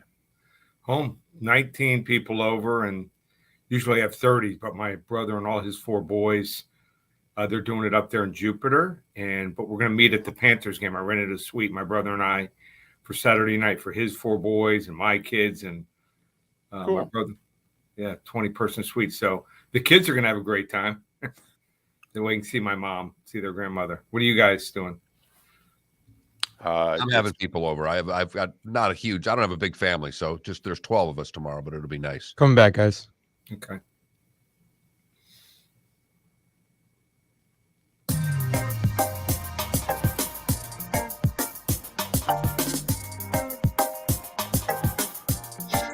Welcome back to Miller and Moulton, only on the Florida Sports Network. 21 minutes past the hour, and with it being a holiday week, guests are making their weekly appearance. They may not be making them, however, on the day and time that they normally do, like Lee Sterling of Paramount Sports, ParamountSports.com, 800-400-9741. Follow him on Twitter at Paramount Sports. Good week for Lee last week. A winner on this show at 3-2, also got his game of the week right. Hit his underdog college football play of the year last week, which makes him 4-1 on his 45 and 50 unit plays so far this year. Lee, an early happy Thanksgiving wish. How are you? Same to you guys. I love this time of year. So maybe because I have pretty much, except for loading my games and a few little problems, someone forgets their call-in number or email, I can spend it with family and friends, and that's what it's all about. You don't know how long we're going to be here, and it's got to enjoy every single moment. Lee, I think of you a lot in the last couple of weeks because you've always talked about your family football game. I don't have a big family, so I never had the Thanksgiving football games. It's just not something we did. And every time I see, I think it's the Dodge commercial about the uncle who takes the Thanksgiving football game too seriously, and he's putting the mouthpiece in and slapping the ball out of his niece's hands. I think of Lee Sterling. I don't know if that's kind, mean, or a shot. But every time I know you always talked about your Thanksgiving football game, and I've laughed my ass off when I see that commercial, seeing Lee taking out one of his nephews in the backyard. Right. Yeah. Well, they're big now. They're like 29 and 30 years old, so they're bigger than I am now. But I turn 60 actually next month. So still, I'm lucky. I play basketball once a week every Sunday morning, and still can throw the football a little bit. It's just, I guess 60 is the new 40. That's the way I look at it. There you go. Yeah, whatever. That's just a line. All right, let's get to the games. Can the Canes go to a bowl? They need a win to do so, or can they at least cover the 6.5 against Pitt? It's going to be tough. So Pat Narduzzi, this is his favorite spot. 15-3 against the spread as a road favorite, including 2-0 this year. This Pitt team can run the football, and that's Miami's weakness. Run the ball right at them. And, who knows, Tyler Van Dyke might play in this game. Not a game I'm giving my clients, but just think the Pitt, that's what they do best. They run the football. And for some reason, I don't know whether they watch Remember the Titans or something, some great movies the night before games when they go on the road, but they sure play a whole lot better and usually a lot cleaner, better than last week's punt block and one punt snap that went over the punter's head. So we'll take Pitt. We'll lay the 6.5. Don't feel, real strong about it, but I think Pitt is the right side, 30-20. FSU is a big favorite over Florida, 9.5 after Florida's debacle against Vandy last week. Florida State has really played well, even in their little losing streak there against the good teams of the ACC. They played strong football, and they came out of that playing better football, maybe playing their best football of the season right now, Lee. I don't know how you go against them. I mean, they're 3 years in to this rebuild, and this is why it shows just take some time. I mean, they're averaging 38 points each of the last 4 games. I mean, they're explosive.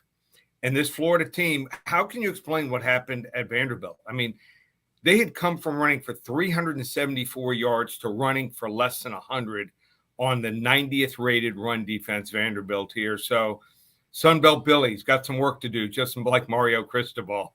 They'll be busy right after this game. I like Florida State. I'm going to keep riding them here. I think they win and cover 37-20. All right, the big one Saturday, early afternoon. It's in the shoe this year, and the number's just over 7. 7.5 you got to lay with the Buckeyes. This is a tough game to handicap because of injuries. Top 2 running backs from Michigan are game time decision. You know, Blake Corum got hurt in the game last week. If he's not 100%, it's tough to take Michigan. If I knew he was 100% and I knew there was rain, now rain is forecast, but, you know, we're a couple days away. This will not be another game on my client. It's just a game you just watch and enjoy. I will say this, even though Michigan is more fundamentally sound and they are the 4th least penalized team, if they fall behind by double digits, they're not coming back in this game against Ohio State. So I think the weather is a factor. Watch the weather. Slight lean to Ohio State here, 34-24. To the NFL we go. Tampa Bay, a 3-point favorite against the Browns this week. The Bucs are in a division race with Atlanta. I mean, someone's got to win the division, and Tampa needs to win games like this to be that team. Yeah, and they face a Cleveland team. Looks like they're coming apart at the seams, giving up 26.7 points per game here. Even their special teams have been a big, big problem. People forget about that. It's a third of the game. Also, looks like got some Tampa Bay. The offense is clicking. So they found this kid, Rashard White, that looks like he might be a guy. They just need a spark plug guy that can get around the end and pick up some yards on the outside. And they found that guy, and they're healthy at receiver again. I'm going to ride Tampa Bay here. I think Tampa Bay wins and covers this game, something like 28-17. Yep, I've seen it 3. I've seen it 3.5. Bucks favored in Cleveland. Dolphins, biggest favorite on the board. When's the last time the Dolphins were favored by 13 in a game? I think the last time, quite frankly, was 20 years ago against the Texans, and that's who they host this time. Yeah, and they didn't cover in that game. So Texans, in my opinion, are the worst team in the NFL. I think they thought Davis Mills might be the guy. It's just not working out at all. I mean, he's a guy, doesn't see the linebackers in coverage. He loses that. And when you see a quarterback has that problem, I don't know if they can solve it during in season. He's only averaged last week 5.1 yards per attempt. You got to push the ball down the field. I mean, there's some receivers that are open. He just can't find them here. Dolphins defense, not great, but with the bye week, I think it gives them time to heal up, and I think they're going to come after Davis Mills, like I said, who is injury prone. 5 interceptions, at least 1 each of the last 5 games. We'll take Miami, 38-14. Your game of the week is on Thanksgiving, Dallas and the Giants. Lee, how do they get it? Big game here. Anyone wants to get this game, 2 teams right up there fighting for playoff position. Just call 800-400-9741. Again, the number 800-400-9741. And we have our college football blowout special going on Saturday. I've already sent the game to you guys. Hopefully you get in on it. I think the line's going to go up on this game. I think they're off probably 7 to 10 points minimum. So anyone wants to get involved with it. World's famous turkey shootout. 15 games from Thursday all the way through Sunday, just $97. We've had 12 of 15 winning weeks on our 45 to 50 unit plays, 4-1 on the season. Just one place, ParamountSports.com. And I want to wish you guys, Mark and David, and your families and all the listeners out there a happy and healthy Thanksgiving. So to review, Lee is laying points this week. Pitt -6.5, Florida State -9.5, Ohio State -7.5, the Bucks -3.5, and the Dolphins -13. His game of the week is tomorrow, so call now, 800-400-9741, ParamountSports.com. It's the Cowboys-Giants game. Line is 9.5. And if you pick up his weekly service this week, you get his college football blowout of the year. Lee, happy Thanksgiving to you and your family. Enjoy the weekend. You too, guys. Have a safe one. Lee Sterling, kind enough to join us once again. Makeshift show today and Friday. Makeshift, not in terms of, struggling. We got great guest lists because we have to jam Thursday's guests in on Wednesday and Friday. So, Bud Elliott's coming up in a handful of minutes. Matt Cannata, top of the hour. Seth Everett, Dr. Roto, next hour. That's right. A little over an hour from now. Get your fantasy football questions ready for the doctor. Big week for fantasy football guy.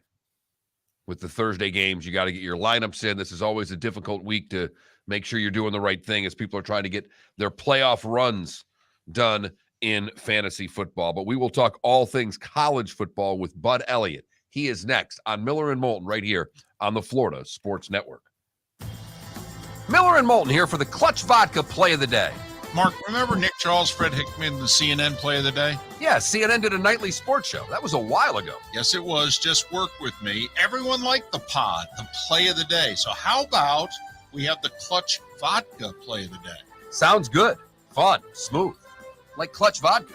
Listen weekday mornings for the Clutch Vodka Play of the Day. That's Clutch with a K.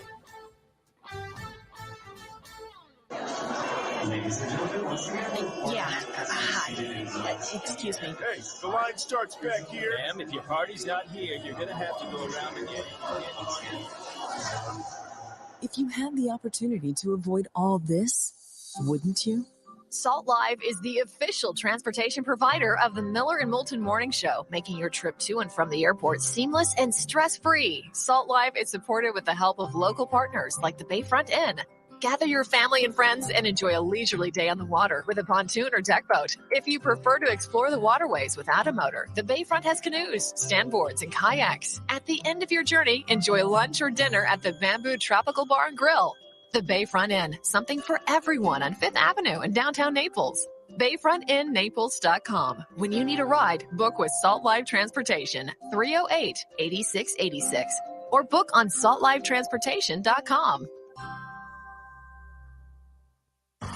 Don't miss the Miami Dolphins watch party every Sunday at the Seaside Bar and Grill in Bonita Springs. Presented by Clutch Vodka. The Seaside will be serving Clutch Vodka drinks, including the awesome Bloody Mary bar at the Seaside. If you can't be at Hard Rock Stadium, come have fun at the best place in town to watch the Dolphins and enjoy the best, clean, crisp, smoothest vodka. That's Clutch with a K. Miami Dolphins parties every week at the Seaside Bar and Grill on Old 41 in Bonita Springs. Powered by Clutch Vodka. You are listening to Miller and Moulton on the Florida Sports Network.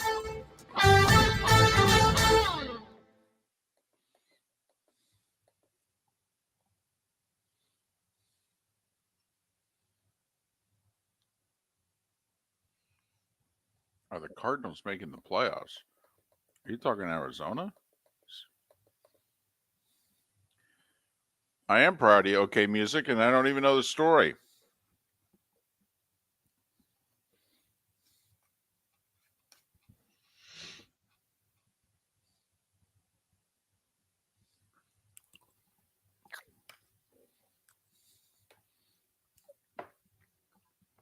Hey, did you get those picks from Lee? I didn't. Oh, okay, yeah. Did he text them to you? He sent it in the email. He sent the email. Let's see. He sent Monday. Oh, yep, there it is. I'm sorry. Yeah, he sent him Monday. I didn't even. It's probably too early in the week for you to look. Yeah, I don't read the content usually. It's usually just Lee making sure we, what do we got to plug for him? And I kind of joked that that's Lee's job to plug his stuff for himself.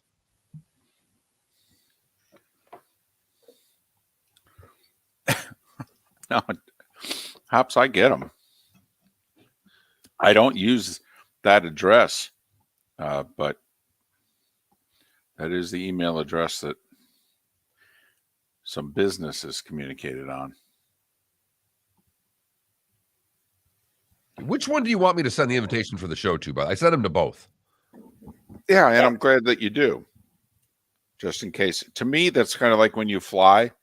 Yep. Do you want a paper ticket, but also use your phone? Oh, God. It's with the mother-in-law. Hi, bud. What's going on, guys? How are you? Doing all right. Just, Look at that. Got the IG address on there. He's going Instagram on us today. Yeah, just in case Twitter goes away. Gotta convert the following. Come on. You don't spend $44 billion for something and then just run it into the ground intentionally. I tend to agree, but it's a good opportunity to grow yourself on other platforms. That's always thinking ahead. Going at 11 today, huh? Yeah, 11 on a Wednesday because a lot of people won't watch on a Thursday. Right. No, I just saw that this morning. So, oh man, it's gonna be a fun week. You guys got Thanksgiving plans? Yeah, I've got lots of family coming tomorrow. For me, I don't have a big family, so I've got my cousin and her whole family, and then two mother-in-law and my mother. So we've got like 12 tomorrow. Oh, nice. There you go. How about you? It's real small. Just my wife and her two brothers this year, so should be good. Do they live in the area or they travel? Yeah. They're local to us. So Maggie's mom will actually be out of town seeing out her family. So it's only the fourth Thanksgiving since '86. I'm not working. Wow, damn. I know. Who is it? Because there's no Amazon game this year, right? Or wait. Well, yeah, we don't do. Well, I'm not with. Not the Amazon. Sorry. Joe and Troy aren't with Fox anymore, so they don't have a game on Thanksgiving. Right. Hold on. Can you guys hear that in the background? Mm-mm. Wow. Okay, this mic is really good then. Love it. It is. What'd you have? Why is all hell breaking loose in another room? Yeah, downstairs. It is. I was doing some show prep and stuff, and Mags was like, "Hey, come downstairs." Like Liam just threw up. Like I was like, Guys, how does it sound? Because the house is burning. I'm just trying to figure out if I can get through this segment. Yeah, it's literally what we're dealing with here. I hear a little background. Yep. Heard the kid. Yeah. Yep. It's. Yep. Oh man. So you're trying to say your wife may interrupt this segment and say, "I don't care. I need you now." I feel like we can get it like a tight 13 on this or a tight 12, and it's. I was like, hey, you have like 4 minutes to go get dressed. I'm downstairs and I got to go upstairs for a minute. She's like, all right, 27. Oh man. So what do you have a Saturday or a Sunday game then?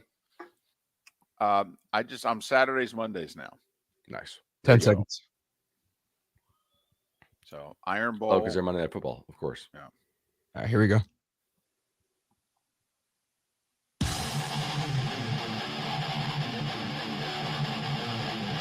You're listening to Miller and Moulton, exclusively on the Florida Sports Network. 22 minutes before the hour. He is in his normal day and time slot. He is Bud Elliott, 24/7 Sports, CBS Sports HQ. His award-winning Cover 3 podcast, Noel Cash. You can follow Bud on Twitter and Instagram. Instagram, it's Bud Elliott CFB. Why are you going Instagram? Just in case Twitter were to go away or something like that. Also, you can post a little bit different kind of videos on Instagram. No nudes, but just like different kind of reels and stuff, and they're formatted done differently. All right. If Twitter sticks around, it is Bud Elliott 3. 2 L's, 2 P's, and the number 3. If Twitter it makes it through the holiday weekend, I think it will, but you never know. We used to have MySpace as well, right? And exactly. That was before I jumped into the social media world. I remember when I first started doing this, people had MySpace pages, and I'm like, what in the hell is this? And now Bud's, multifaceted social media dominance all over the many platforms. All right. There's so many different directions, so many games to talk about. I don't want to waste time talking about Instagram because there's just so much football, and I don't even care about the committee because I know you don't care about the committee. You still think it's a made-up show. Florida lost to Vanderbilt. How much does that, if anything, take away from the Florida State game to you? Because they got beat, and they got beat badly. Yeah, I think it might take away a little bit, but you still think Florida will come out and play hard. The way they lost was interesting, right? I mean, they were really sloppy in the loss. The first drive was like, screen pass for 3, snap over the quarterback's head, loss of 18, beautiful throw for 27.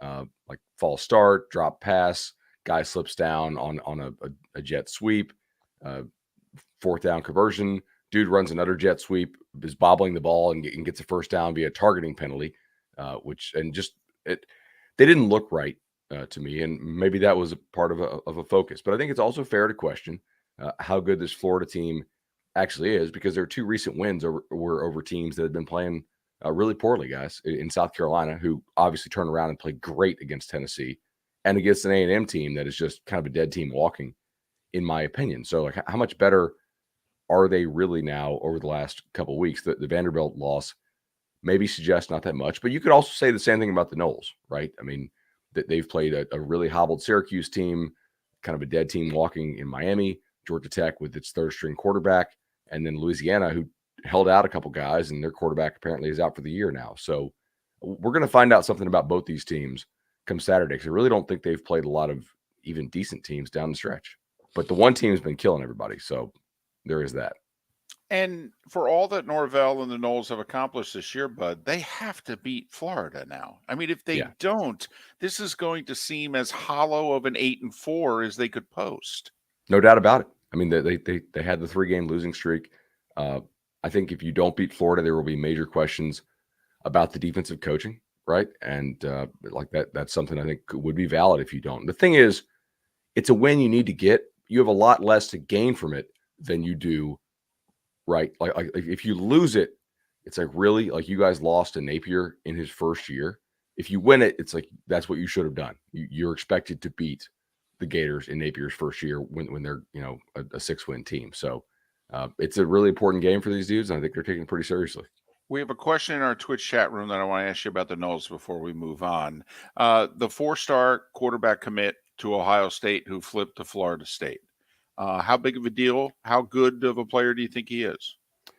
So Brock Glenn, 4-star, right, out of Memphis, who was committed to Ohio State. They almost got him the first time around, and then Ohio State kind of gave him the green light to commit. They were kind of slow playing Brock. I think it's a big deal for FSU because they need to keep stacking bodies in the quarterback room. That Ohio State has the number 1 player in the country coming in Raiola, who, I don't know if you guys remember the name. Raiola played center for the Lions. It's his son, and he's just like a freakazoid. So I think if you're Brock Glenn, and I haven't talked to the kid about this, but just common sense would say, all right, reading the room, where am I most likely going to be able to get playing time? I think that was a major part in that, and I feel like Florida State kind of valued him offer-wise more than Ohio State did. So they get the flip there. And that was big because they lost a quarterback commit this summer who they really didn't want to go all in on to keep, who went to Mississippi State. And they liked Glenn more than they liked the Parson kid. So it worked out for them in the end. Does the Friday game affect recruiting at all? I mean, this game's being played on a Friday night. People are making a big deal out of it. We think it's great from an exposure standpoint because neither program's at a level where they get national television coast to coast that they're going to get on Friday night. But does Friday night affect recruiting negatively?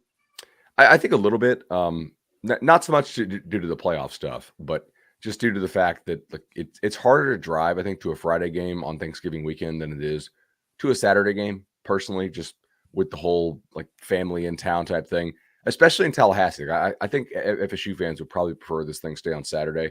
Of Gator fans, given the more central location of Gainesville, it probably doesn't affect you quite as much, right? Yeah, but they hate it. Yeah. I mean, I don't think they anybody absolutely really likes it. They hate this. More from what we're getting, Noles fan, because of the situation the program's in and what have you, they'll take it.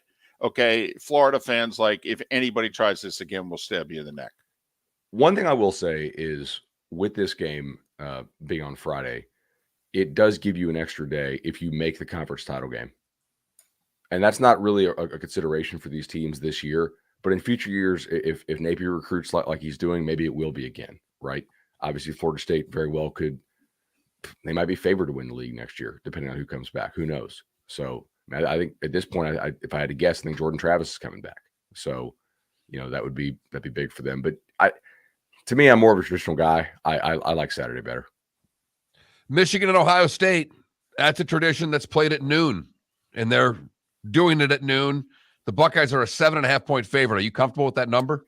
I think the number is about right. I mean, I'm not really in a hurry to lay that number. Ohio State, to me, This game is going to come down to how does Ohio State's offensive line handle it in the trenches, because I feel like Ohio State defensively is legitimately improved. Not only are they running more scheme than they ran last year, but I think they're better coached overall. So they're running more stuff and they're running it better. Last year they were simple and poorly coached, and that's not really a great recipe. If Ohio State can make Michigan throw, I feel like it's Ohio State's game. And this is something I know in that building they pointed to the entire year. Not that they normally don't, but I think that physical whipping they took last year has hung over their heads for a year. And that's been the goal the entire year, is to be tougher. I know Ohio State's practices have been tougher from what I've been told. So I think 7.5 is about right here.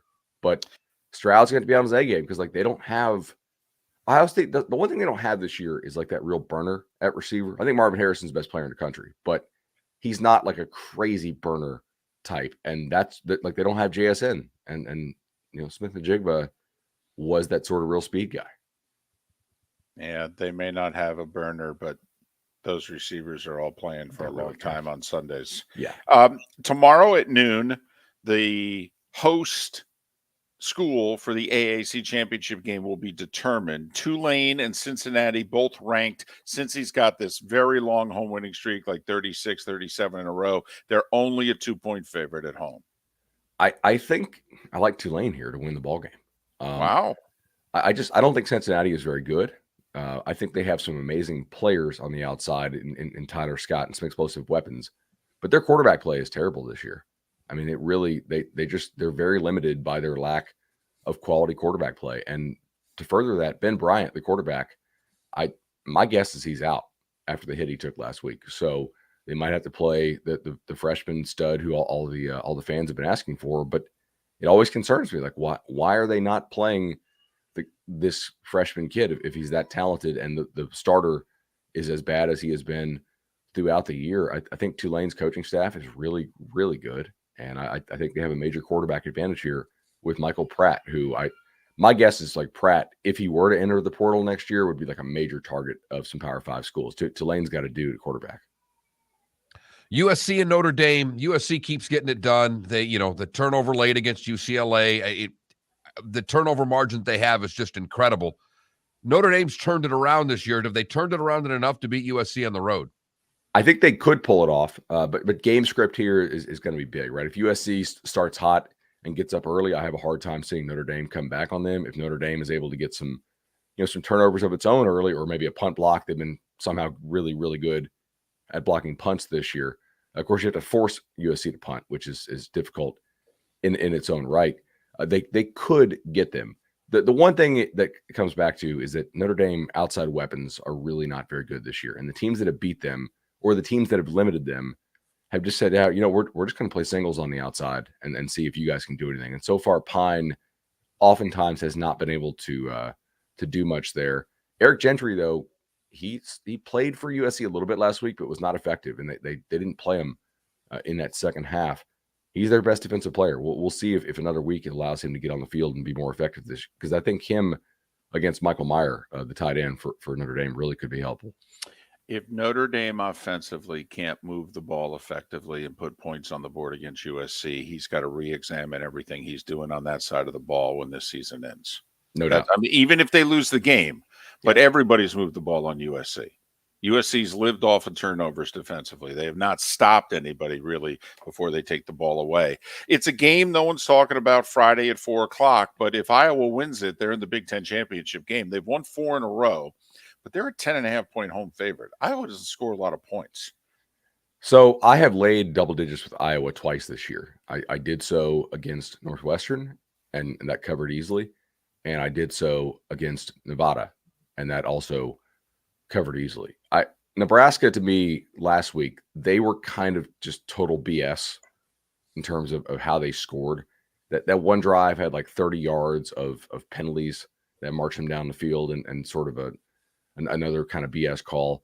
So I don't hate Iowa here. And I hate Iowa's offense. It's terrible, but I just don't know that Nebraska's going to score any points at all. Yeah, I think they had 150 yards mark in total offense last week. They only lost 15-14, but they basically rope-a-dope their way and almost stole the game. Also, I don't think Wisconsin's quarterback and running back are healthy. Like Mertz didn't look right, and Allen did not have that explosive juice that he usually has. Is there a game we didn't talk about that you're a little more interested in? Is there something that we missed? I think Egg Bowl. I don't mistake my voice today. The whole family got the flu for lack of passion here. I definitely am interested in this Egg Bowl because you had the report out there from a local TV guy saying that Lane Kiffin's going to Auburn and was going to resign on Friday after the Egg Bowl. Mississippi State had an FCS team last week. Ole Miss got whooped by Arkansas. That's one to watch there, guys, because I do think he's, if I had to guess at this point, the favorite for the Auburn job. How locked in is that roster, man? It's not a roster that grew up in the Ole Miss program. It's a very transfer-heavy roster. How much loyalty do they really have? Are they focused? Or are they thinking about who's going to coach us next? Can I hit the portal as a grad transfer guy? Mississippi State, they kind of need this one. I think it's Mississippi State's game.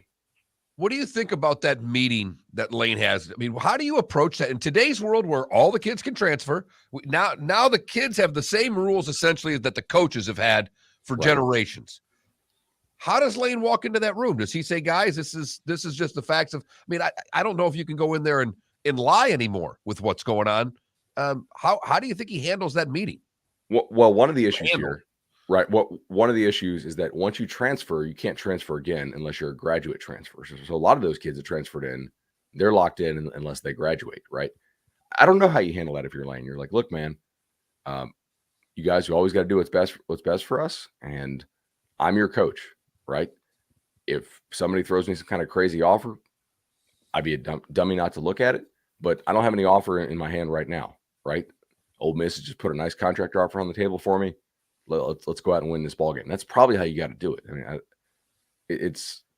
I'm not saying you have to lie to these kids totally, but just act in your own self-interest, I guess, while keeping the team together. Bud, we've got about a minute. There was a report out that the two schools that are really after Deion are Colorado and South Florida. And we, for what it's worth, said if I were Deion, I'd go to South Florida because I'm not sure you can win any more in Colorado. If you were advising Deion, which school or stay would be your option? So I think if the best you can do is South Florida, it probably says something about what the Power 5 schools think about you and what kind of concerns they have. So I think USF would probably be the option because you can get some talent at USF. I think in the New American, you have a chance to win. You probably have upper third level resources in the New American, and Deion with his connections in Florida could do pretty well there. So you would advise him to take it, though? Over staying at Jackson State? Yeah. He's Bud Elliott, 24/7 Sports, CBS Sports HQ, the Cover 3 podcast, Nolecast. Aren't you doing your show at 11 today? We are. Locks Pod at 11. 56% on the year. So come get some winners. Bud Elliott. Follow him on Twitter. Bud Elliott, 3. Bud Elliott 3. Bud, happy Thanksgiving to you and your family. Happy Thanksgiving, guys. Thanks, Bud. Happy Thanksgiving. Little congested, okay, but his face lit up when he mentioned the Egg Bowl. So we know he's all in. A lot of games to get through there. Didn't want to mess around and I wasn't gonna talk college football playoff with him because he has no interest. Right. No. Maybe next week we'll bring it up. Absolutely. Matt Cannata. We'll talk all things NFL with him. He is next on Miller and Moulton right here on the Florida Sports Network.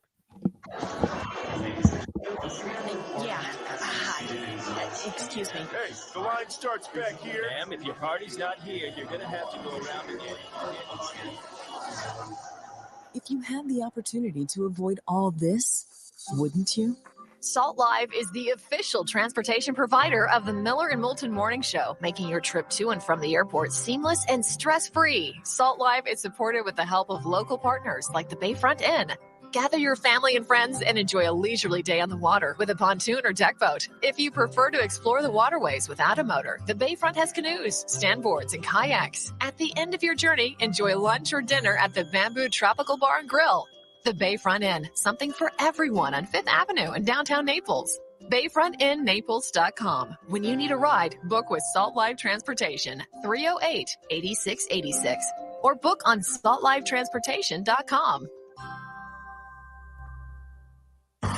Don't miss the Miami Dolphins watch party every Sunday at the Seaside Bar and Grill in Bonita Springs, presented by Clutch Vodka. The Seaside will be serving Clutch Vodka drinks, including the awesome Bloody Mary bar at the Seaside. If you can't be at Hard Rock Stadium, come have fun at the best place in town to watch the Dolphins and enjoy the best, clean, crisp, smoothest vodka. That's Clutch with a K. Miami Dolphins parties every week at the Seaside Bar and Grill on Old 41 in Bonita Springs, powered by Clutch Vodka. Mark Miller for SWFL Golf Carts or online, flgolfcarts.com. If you're looking for a golf cart, an e-bike, or an e-motorcycle, go visit Alex and the gang at SWFL Golf Carts. flgolfcarts.com online. Check out their whole inventory. If you're looking for a custom cart, they can take care of you. 2-seater, 4-seater, 6-seater, they've got you covered. E-bikes, nobody better for value and service. E-motorcycles, check them out. Again, flgolfcarts.com. flgolfcarts.com. Miller and Moulton here for the Clutch Vodka Play of the Day. Mark, remember Nick Charles, Fred Hickman, the CNN Play of the Day? Yeah, CNN did a nightly sports show. That was a while ago. Yes, it was. Just work with me. Everyone liked the pod, the Play of the Day. So how about we have the Clutch Vodka Play of the Day? Sounds good. Fun. Smooth. Like Clutch Vodka. Listen weekday mornings for the Clutch Vodka Play of the Day.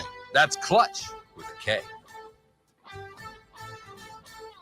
David Moulton for Napa, Napa Auto Parts, and Napa Filters. Insist on Napa filters for your vehicles, or if you're a do-it-yourselfer, only buy Napa filters. Napa has a filter for almost anything on earth that moves, whether it's motorcycles, foreign and domestic cars, vans, SUVs, earth-moving equipment. You get the idea. Napa Auto Parts, Napa filters. Insist on them for your vehicles, or if you're a do-it-yourselfer, only buy Napa filters. You were listening to Miller and Moulton on the Florida Sports Network.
Pump the shit out of Roto. Yep. Well, I will say, at least this year, I mean, nothing ever came in before 8 o'clock, at least not in the Twitch chat room. I don't know what comes in on the text line. Usually there's a few trickling in. Good morning, Matt. Hey, guys. How you doing? Doing well. Yourself? Good. Different day, different time. Is that a new office? No, same one. Okay, it's just lit differently. Maybe it's just cleaner. I'm trying to get a PFN backdrop. Yeah, absolutely. But in fact, you're going to have to maybe get a half PFN CFN. Yeah, we're going to have to. We just actually figured out our logo yesterday for it, so that's exciting. That's all fun stuff. Yeah, it's good stuff. Drive my graphic designer crazy, but it's good. Oh, with small little subtle changes, can you just yeah. What if we lighten the blue just a shade or two? Oh yeah. It's funny. I know we have 1 minute. It's funny. I asked her to do something like similar to PFN, and she did it, and we all didn't like it. And then she brought in like 5 other examples, and it's nothing close to what PFN looks like now. So it's fun stuff.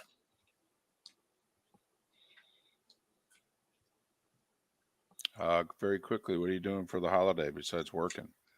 Working, which is good because when I go to my in-laws' house, I have an excuse to work and be in front of the TV. And when I go to my parents' house, I have an excuse to work and be in front of the TV. Oh, so you do both? Yeah, we do both. It's tough. But Christmas, we split it up. We do one Christmas Eve, one Christmas Day. That's how I grew up. Yeah. Yeah, I grew up. We hit everyone on Christmas. We had like 2-3 hour windows. Yeah, we used to. And went then here, went here, went here. Yeah, we had 4 stops on Christmas morning. Wow. It's fun when you're a kid, not so much when you're an adult. Yeah. Right. That's true. I was always a lot more jacked up for the day than my mom was. Mm-hmm. I learned it putting together a kitchen set at 3 a.m. one year. Oh, waking up at 6 a.m. The kids are waking up. I got divorced, so when I kid Here we go, was guys. little, man, that was really tough because I'm drinking, putting those toys together. Mm-hmm. Here we go, guys.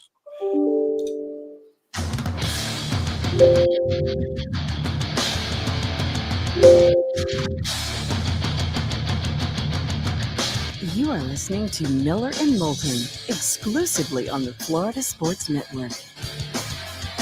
And now here's Mark Miller and David Moulton. And we begin the final hour of the show in Lake City and surrounding areas, Tampa, St. Pete, and Port Charlotte to Venice. We're just halfway home for those of you in the 239. Miller and Moulton, Florida Sports Network, floridasportsnetwork.com. Dr. Roto in 35 minutes to answer all your fantasy football questions. Big Thanksgiving rivalry weekend. So get your questions, start sending them in the text line and in the Twitch chat room, and we will ask them of the doctor when he makes his house call in 35 minutes' time. Matt Cannata was kind enough to move his weekly appearance up. He, of course, runs Pro Football Network, profootballnetwork.com. You can follow him on Twitter at CannataPFN, CannataPFN. You can also follow Pro Football Network on Twitter at PFN365. An early Thanksgiving wish to you and your family, Matt. We are thankful for all that you've contributed to our show. How are you? I'm well, and the same to you and Mark as well. Well, Matt, one of the things you guys are writing about this week is Zach Wilson, and the Jets are such an interesting tale because, well, they're a team, they're a team that I thought was a 5-win team when the year started, 5-6 win team when the year started. I still don't know how much better I think they are today, but they've been able to squeak by some wins, and now they've got a quarterback problem. Mm-hmm. If you're Saleh, what are you doing? The hardest thing here is it's not so much to play on the field. I mean, that's a concern, right? But you can probably mask those, especially a defensive coach like Robert Saleh. Obviously, the loss of Breece Hall hurts them, right, on the offensive side of the ball. What's more disturbing to me as one, a leader, two, an observer, and three, someone who does this professionally and has seen these kind of things, as I'm sure all of you have as well, the locker room, right? I think Zach Wilson has lost the locker room. And when you lose the locker room, you can't come back from that. You're done. You're dead in the water. And for me, I don't see a way how Zach Wilson comes back as the QB at any point in time this season and do it effectively well. Even if Mike White gets injured and Zach Wilson's the number 2, assuming that he gets benched, right? What's that play on the field going to look like? How is he going to lead that team? It reminds me of when Jay Cutler was with the Dolphins, right? And Adam Gase brought him back.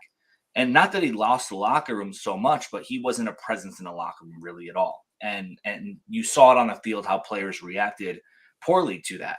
And for me, that is the most disturbing thing. And so you're either choosing the locker room, your team, or you're choosing Zach Wilson. I don't see how the Jets can continue with Zach Wilson this season or beyond. And this is a huge problem for Joe Douglas because obviously this is his marquee draft pick, but also the statement that it makes to the room. If they force feed this guy on them, the room will be like, well, all they care about is looking bad. And, they're not interested in us winning this year. And they're more thinking about themselves in the future. That's the other part of the locker room, that the locker room will think, well, this coach and GM are in it for themselves. They're not in it for us. Right, exactly. And I think GMs fall into that trap, and head coaches do too, and a lot of front office execs fall into this trap where you have to try to rationalize that draft pick. But you have other teams, notably Bill Belichick and and you've seen a little bit in Miami as well, and others across the league, just cut the bait and move on, right? I mean, yeah, you're going to be talked about in the news, but I think you're going to be talked about more in the news if you try to force feed it and rationalize the pick that you made and try to make it work. It's evident it's not working. Is there a team in the AFC that you trust as much, that you can still trust as much as the Chiefs? I mean, when you see what the Chiefs are doing, and I know the Bills have done well, like I think Miami in a bye week all of a sudden has more positive thoughts about them by not playing than just because of what happened. What has to happen for you to trust a team as much as you trust the Chiefs the rest of the way? Yeah, and it's funny because I said something on Sunday. The Dolphins still won even though they didn't play on Sunday, right? The Chiefs are the Chiefs. They'll always be the Chiefs, and for whatever reason, you don't even know that Tyreek Hill is missing, right, from their offense this season. They're still dominant, and that's due to Patrick Mahomes and Travis Kelce. Now, you look at the Dolphins, right? There's concerns on defense, right? So they're not that total picture, and they still have a lot to prove. You look at the Ravens; they're a little better and can be trusted a little more because they're more consistent. You look at the Bills; even them have been a little inconsistent. Josh Allen has been a little inconsistent. He has that injury that you need to be worried about. I mean, right now, the Chiefs, even though they're the number one seed by just a game, and if they lost on Sunday, they would have not been the number one seed. But because of Andy Reid, because of Patrick Mahomes, because of Travis Kelce, they are the team to beat in the AFC and the presumably favorites to win the AFC. I don't see the Titans like 7-3. The Bills, I think the Chiefs will take care of them, and the Dolphins just still have a lot to prove right now. It is interesting. The Titans are 7-3 and the Chiefs are 8-2, and they played one another. And the Titans had their backup quarterback, and they lost in overtime. And yet the two teams are not thought of in the same area code as each other, if you know what I mean. Well, I think it's because if you think back, I think it was 2 years ago, right, when the Titans went to the AFC Championship game. They got down by 2 or 3 scores. And you just knew that Ryan Tannehill and that offense could not come back from that, right? They have a great defense, but if they get down far, they're not going to be able to come back because they're just not built like that. Mark, it might be like the Michigan-Ohio State game. If Michigan can keep it close, they can easily win the game. But if they get behind by 2 scores, you just go, I don't know. And the Titans, I think, are the same way. The one thing about that, though, is this year's, 2 scores late, sure. But 2 scores at any point in the game, when you have a Derrick Henry, I mean, the one thing that we've learned this year is that teams, even how do you get to Buffalo? Well, you run the football on them. You have to slow the game down. I do think this year we've seen offensive coordinators not jump into, I've got to just only throw down 2 scores early. We've actually seen a switch, and teams are trying to stick with the game plan and try to run the football. I do think when you play the Chiefs, that down 2 scores, fourth quarter is one thing, but before the fourth quarter, I think you have to still pound the ball. And I think offensive coordinators, Matt, are learning that a little bit this year. You have to. I mean, 14 points in the NFL, right? You get about 3 possessions per quarter, right? If everything is even, maybe 4 if you're lucky. But that's a lot of possessions to make some noise and to keep Mahomes and Kelce and the offense off the field. I agree with you, Mark. You got to run the ball. You got to keep running it. I've seen it, obviously follow the Dolphins very closely. But even then, they were down 14-0 the other week, and they stuck with their game plan, right? Because it's the first quarter, second quarter, you just got to keep pounding away, and you'll get there. You'll get there. Teams will make mistakes. Well, you mentioned the Dolphins. Should we be taking them more seriously? I'm of the belief that they're just not built to go to New England, to go to Buffalo in January and, win cold weather games. That, if it can stay warm, if it could be on turf in a dome, I might take them against anybody. But can we really expect them to finish off this season the way they look potentially that they could? Your thoughts on the Dolphins, not for October, November, but for January? If you ask me as a jaded Dolphins fan for the past 27 years, I'll say absolutely not. But if you ask me as an analyst and leading this football media company, I'm still probably going to say no, because I need to see one thing. I need to see their defense step up. Their secondary is injured beyond belief. Byron Jones, we have no idea if he's going to come back this season. Now, if you tell me that in 2 weeks or 3 weeks, Byron Jones will return to the lineup and Xavier Howard will be healthy, my answer will be a lot different, right? Because I think then at that point, you can go up there. But we all know it. When you get to these playoffs, you might have a dominant offense, but defense are going to win these games here, right? Because ultimately you need to clamp down, and you're playing in cold weather, and you can't move the ball as fast as you want to. Now, if they get into Miami and have the home games there, it's a different story. But going up to Buffalo, going up to New England, having to close out those late season games, that's going to be a tall order for this defense that likes to rely on speed. You just don't know what the conditions are going to be like. You know, and on the other side of the coin, the NFC, Tampa Bay plays at Cleveland. And I know Cleveland's not good, but this is one of those games to me, talking about cold weather and playing there. Tampa, if you want me to take you seriously, go up to Cleveland, kick their butt, do what Buffalo did to them, and get a W. And then all of a sudden, I might start to think a little more of you, because Tampa still has the ability. I asked you who you trust in the AFC. I think the NFC is wide open, because I still think there are a lot of teams. I don't think we haven't seen Hurts do it in the postseason yet. Dallas is Dallas. The Niners have been banged up. There's still room for somebody in the NFC to try to jump into that top group, isn't there? Yeah, and the Vikings just got pummeled by the Cowboys, right? Right. So are they frauds, or are they just kind of the run-of-the-mill kind of team? And if the Cowboys get Odell Beckham, what kind of shape is Odell Beckham going to be? Can that elevate their offense? I'm not sure. And you're absolutely correct on Hurts. I mean, if not for the missed field goal on Sunday, they would have lost to the Colts against a coach who's never coached in the NFL, which, by the way, is a fascinating story. I would have loved to see the Colts pull that off. I think, though, when you look at the NFC and you look at the playoff picture, you look at Tampa Bay specifically, right? So if they go into Cleveland and their defense dominates, but their offense doesn't do anything, would that make you feel better about them, or would that make you feel worse? Because you could look at it the same way they went up to Green Bay, right? The year they won the Super Bowl was 3 years ago. I think it was 2 years ago.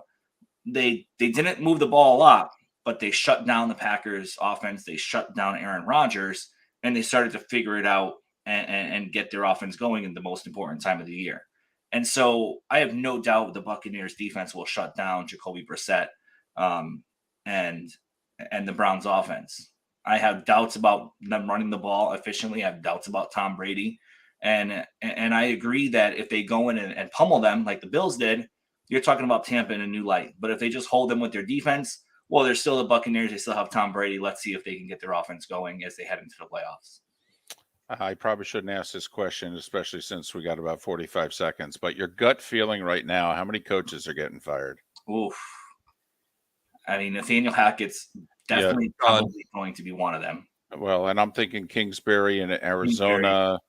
Lovie Smith might be one. Might be a surprise one. Stefanski might be a surprise one. I don't think the Raiders are going to get rid of Josh McDaniels. And then if you look at the NFC, is Steve Wilkes the interim? I don't think he'll be back. McVay might retire. That will be interesting. Dennis Allen might be out in New Orleans. I don't think McVay will leave the Rams in this spot. Okay, I think he's got a little bit more in him. I don't think he'll abandon the Rams in this situation. Yeah. He's Matt Cannata. All right, Pro Football Network, profootballnetwork.com. Follow him on Twitter, mcannata PFN. Matt, have a great Thanksgiving holiday with your family. You guys as well. Thank you. Thanks, Matt. Bye. Cannata PFN, by the way, is his Twitter handle. Cannata, 2 N's, 1 T, PFN. Ooh, McVay, that's an interesting. I know you disagree, but that's certainly an interesting take. Well, because he seriously thought about it last year, but I don't believe he abandons them in this bad a shape. Miller and Moulton. When we come back, Seth Everett for his Thanksgiving take on whatever it is he's taken. We'll have that next. Dr. Roto coming up in 25 minutes right here on the Florida Sports Network. Miller and Moulton here for the Clutch Vodka Play of the Day. Mark, remember Nick Charles, Fred Hickman, the CNN Play of the Day? Yeah, CNN did a nightly sports show. That was a while ago. Yes, it was. Just work with me. Everyone liked the pod, the Play of the Day. So how about we have the Clutch Vodka Play of the Day? Sounds good. Fun. Smooth. Like Clutch Vodka. Listen weekday mornings for the Clutch Vodka Play of the Day. That's Clutch with a K.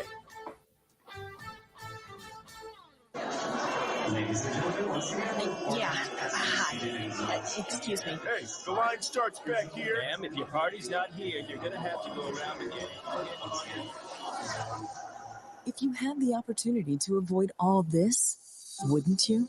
Salt Live is the official transportation provider of the Miller and Moulton Morning Show, making your trip to and from the airport seamless and stress-free. Salt Live is supported with the help of local partners like the Bayfront Inn. Gather your family and friends and enjoy a leisurely day on the water with a pontoon or deck boat. If you prefer to explore the waterways without a motor, the Bayfront has canoes, standboards, and kayaks. At the end of your journey, enjoy lunch or dinner at the Bamboo Tropical Bar and Grill. The Bayfront Inn, something for everyone on 5th Avenue in downtown Naples. BayfrontInNaples.com. When you need a ride, book with Salt Live Transportation, 308-8686, or book on saltlivetransportation.com. Mark Miller for SWFL Golf Carts or online, flgolfcarts.com. If you're looking for a golf cart, an e-bike, or an e-motorcycle, go visit Alex and the gang at SWFL Golf Carts. flgolfcarts.com online. Check out their whole inventory. If you're looking for a custom cart, they can take care of you. 2-seater, 4-seater, 6-seater, they've got you covered. E-bikes, nobody better for value and service. E-motorcycles, check them out. Again, flgolfcarts.com. flgolfcarts.com. You are listening to Miller and Moulton on the Florida Sports Network.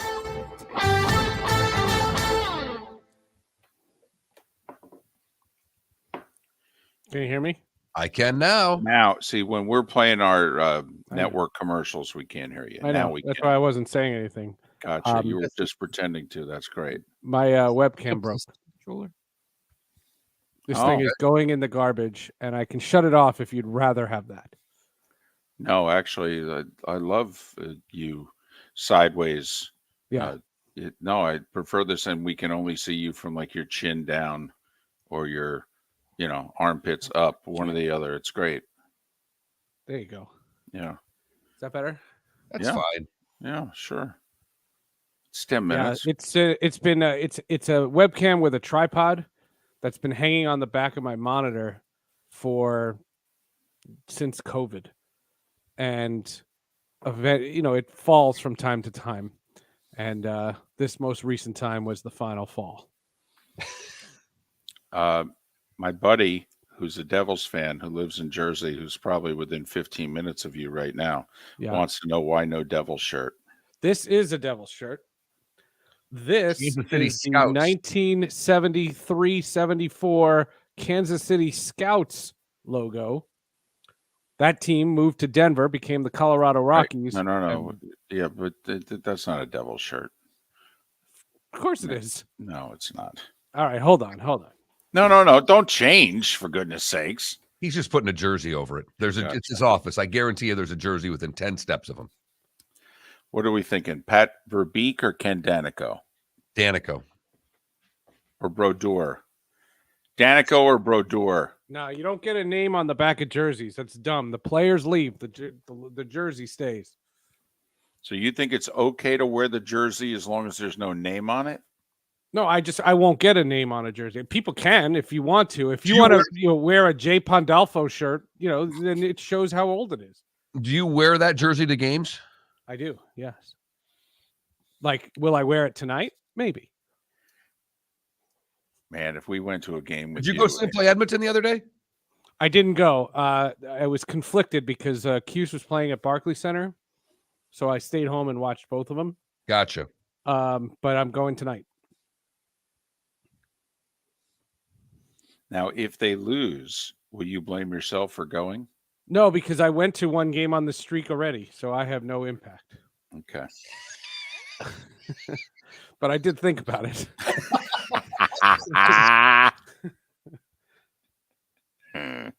Who's your backup World Cup country?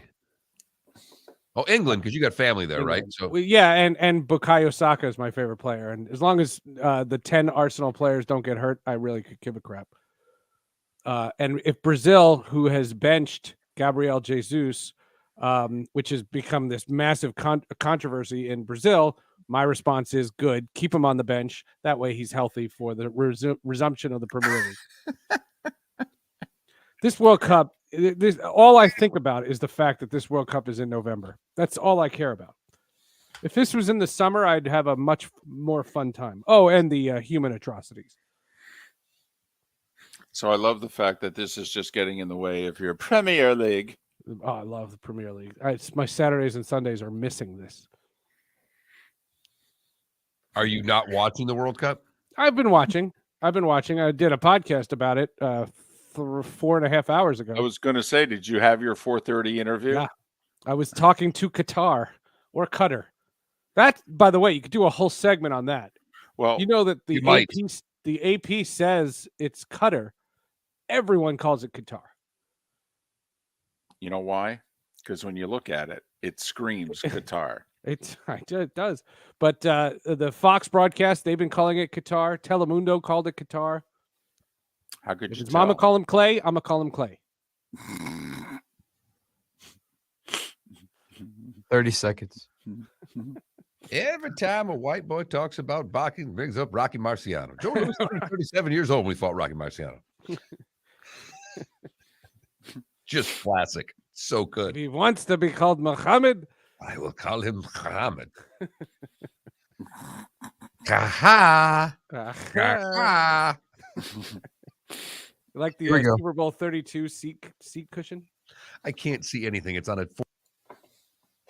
Besides, I feel like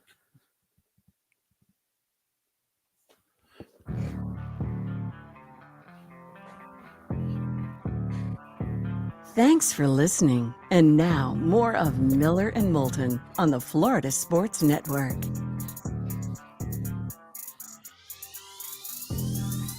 21 minutes past the hour, and on a hump day, we don't normally talk to Seth Everett at this time, but we got to move some things around. It's a holiday week, and Seth was kind enough to fit us into his schedule.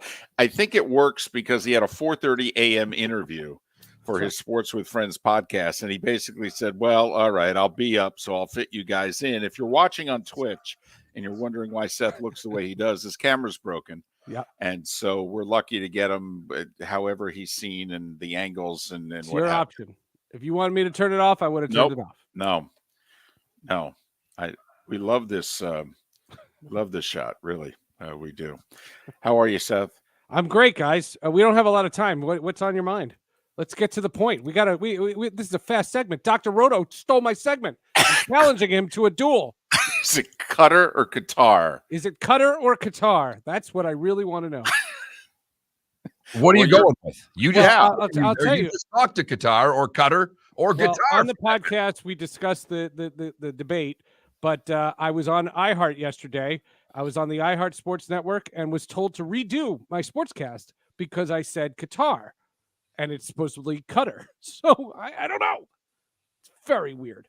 The Fox broadcast calls it Qatar, and the documentary FIFA Uncovered, which is fan-freaking-tastic, calls it Qatar. But iHeart calls it Qatar? Yes. So I don't know. I'm very confused. Seth, for the record, Mark was bent out of shape all day yesterday because of the U.S. tie with Wales. Yeah, very disappointed. He was in a foul mood all day. And even though now Argentina lost, it's still not taking away the angst that Mark has. Well, the mistake is the penalty. It's not a bad call. It was a legitimate call. And secondly, you can't pin that on the goalie because a penalty shot is one in a million. No, I'm putting it on the entire team. They played horribly in the second half. Goalie, the goalie for the Team USA is Matt Turner, who is the Arsenal backup goalie. And again, as long as he doesn't get hurt, I don't care. So you are so wrapped up in the Premier League. And I'm just curious if you talk, because I know you've got family in England, and that's why you picked Arsenal, and there's reasons, there are legitimate reasons behind it. Are you finding that Premier League fans are feeling this way as well? Because this has interrupted their favorite. I mean, to put this in perspective, this is if we had a world football tournament and we stopped the NFL season in the middle of the season to play a tournament that a lot of people don't have the same passion for as they do for Manchester United or Liverpool or Arsenal. Correct. And what I did, I talked to my relatives out there, and what they've said is in the summer, what they will do is they will create days in the work calendar to take off so that everyone in England can go somewhere and watch these games. And in November, it's their busy season. This is the holiday season. There's a lot of retail going on. There's big businesses going on, and they said they're not doing it. Yes, obviously, countries want to see their own country do well. I think if England goes on a run here, I think there'll be enthusiasm. Right now, everybody is furious that there's no Premier League action going on. Arsenal, for example, is taking their team, all the players that are not selected, they're taking them to Dubai, and they're going to play a bunch of friendlies for charity, which I think is pretty neat that they're doing. And I'll watch those. But yeah, the World Cup is fine. I'm against Qatar having it, but we're not talking about that. I am really against moving it. If you can't have it in the time that you're supposed to have it, then you can't host it.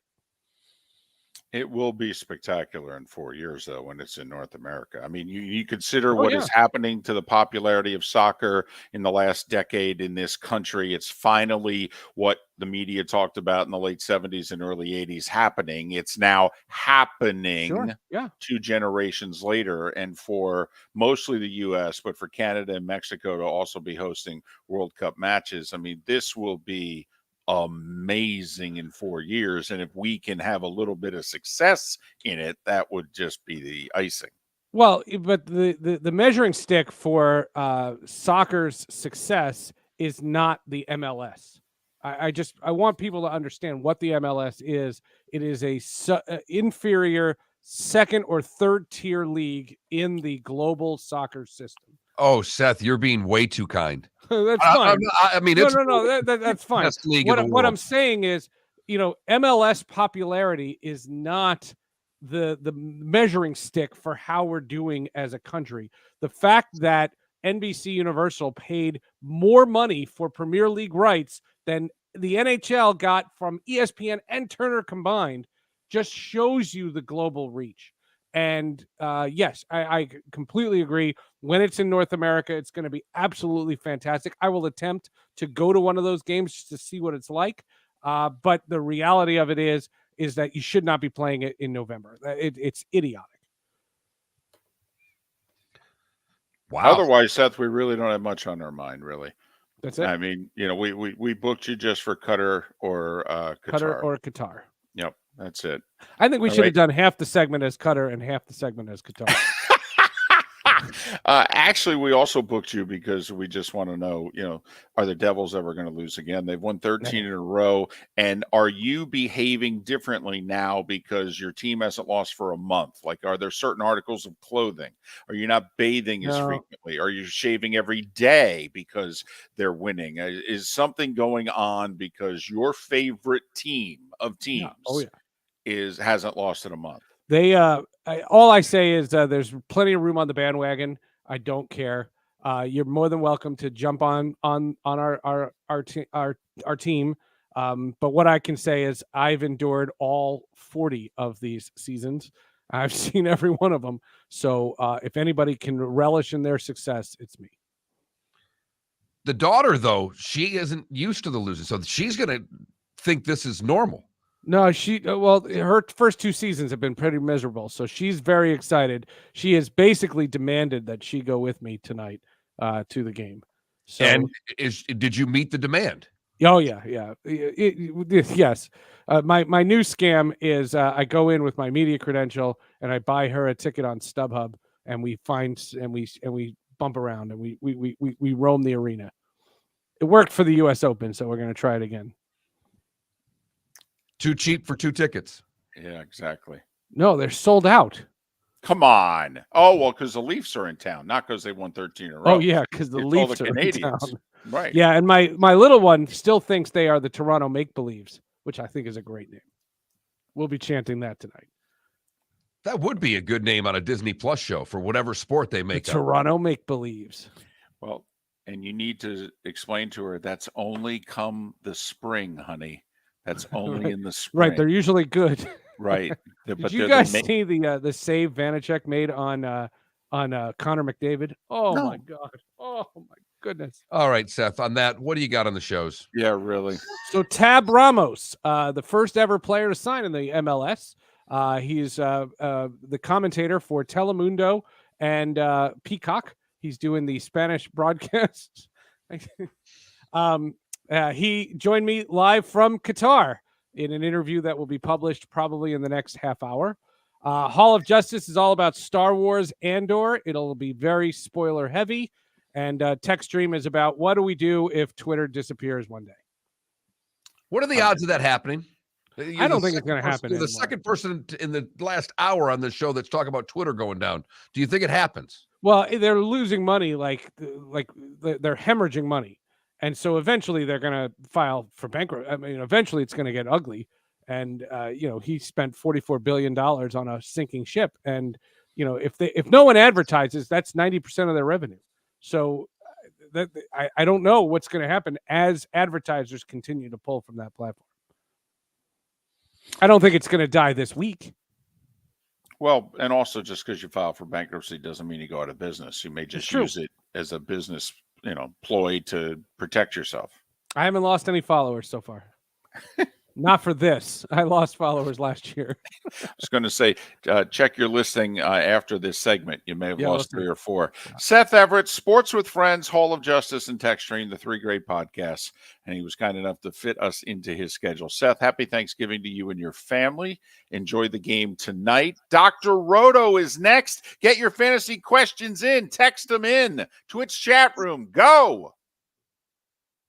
Mark Miller for SWFL Golf Carts or online, flgolfcarts.com. If you're looking for a golf cart, an e-bike, or an e-motorcycle, go visit Alex and the gang at SWFL Golf Carts, flgolfcarts.com online. Check out their whole inventory. If you're looking for a custom cart, they can take care of you. 2-seater, 4-seater, 6-seater, they've got you covered. E-bikes, nobody better for value and service. E-motorcycles, check them out. Again, flgolfcarts.com. flgolfcarts.com. Don't miss the Miami Dolphins watch party every Sunday at the Seaside Bar and Grill in Bonita Springs. Presented by Clutch Vodka. The Seaside will be serving Clutch Vodka drinks, including the Bloody Mary bar at the Seaside. If you can't be at Hard Rock Stadium, come have fun at the best place in town to watch the Dolphins and enjoy the best, clean, crisp, smoothest vodka. That's Clutch with a K. Miami Dolphins parties every week at the Seaside Bar and Grill on Old 41 in Bonita Springs, powered by Clutch Vodka. Ladies and gentlemen, hi. Excuse me. Hey, the line starts back here. Ma'am, if your party's not here, you're going to have to go around again. If you had the opportunity to avoid all this, wouldn't you? Salt Live is the official transportation provider of the Miller and Moulton Morning Show, making your trip to and from the airport seamless and stress-free. Salt Live is supported with the help of local partners like the Bayfront Inn. Gather your family and friends and enjoy a leisurely day on the water with a pontoon or deck boat. If you prefer to explore the waterways without a motor, the Bayfront has canoes, standboards, and kayaks. At the end of your journey, enjoy lunch or dinner at the Bamboo Tropical Bar and Grill. The Bayfront Inn, something for everyone on 5th Avenue in downtown Naples.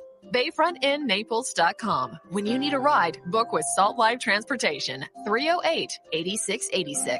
Or book on salt.com.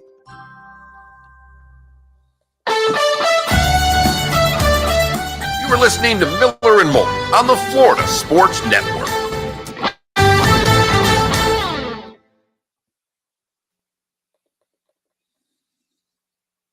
So let's see, to answer some questions here. Mello, Felipe mops the floors of the Fort Myers tip-off, not the Gulf Coast Showcase. Yeah. So FGC is playing in the Hertz Arena tournament, not in the FSW Arena tournament. I got to admit, I need some help here. The one question that I don't understand, Adam sent in, who's he referencing here? K. Williams or Cam Akers' ROS value? Who's K. Williams? Who do we think he is? K. Does he mean Jay Williams? Is that a typo? It's K. I know. So it's the first name of the player. It starts with a K, and I don't know who the player is. Well, I'm thinking it's Jamal Williams, just because the J and K are right next to one another. That's what you're probably right about that. Yeah. I don't know who K. Williams is. Yeah, I don't. So, well, get your questions in. Dr. Roto coming up in 4 minutes. And I've got nothing. I've one.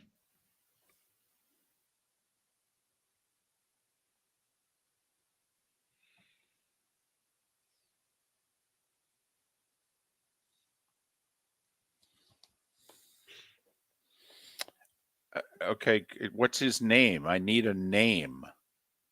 The Rams rookie running back from Notre Dame. What's his first name?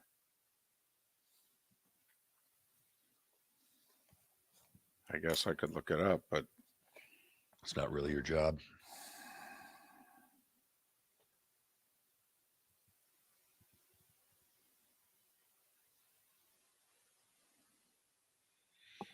Kyren, Kyren. Oh, he went to Notre Dame.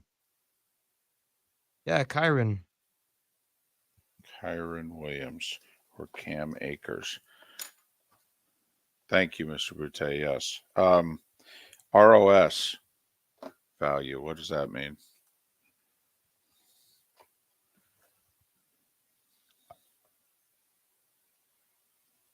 Got it, Ryan. Thank you. Yeah. Rest of season. Yeah, that's the other thing. No offense. If you're sending in a question, like type it out. Like I don't play fantasy. Like I don't know what ROS value means. And it could be a keeper league, which I'm not involved in, so I don't know. So, I mean,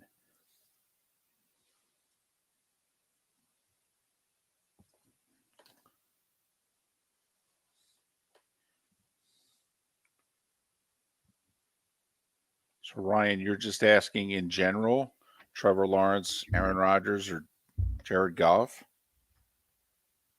Okay.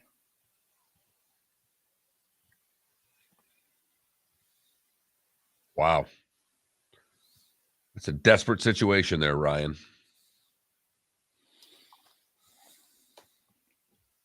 And Felipe, they were accusing you of showing butt crack at the game and being 350 pounds. Which obviously they don't know you at all. He's about 250. He's not even paying attention. No, it's he's checked out. Yeah, I think he just turned the speaker off. Huh? Nothing. We're just talking about you. That's all.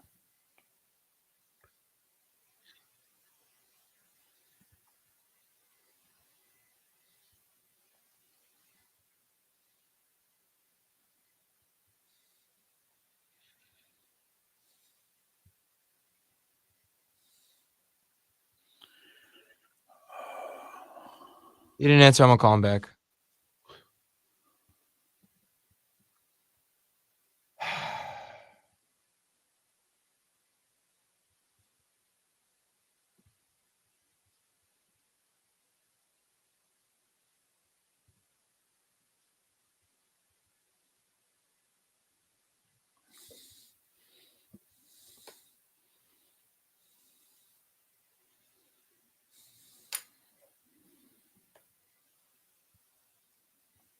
Ten seconds.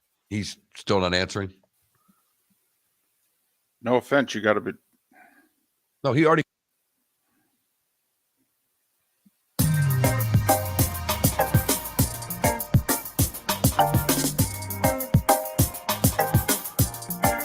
Welcome back to Miller and Moulton, only on the Florida Sports Network.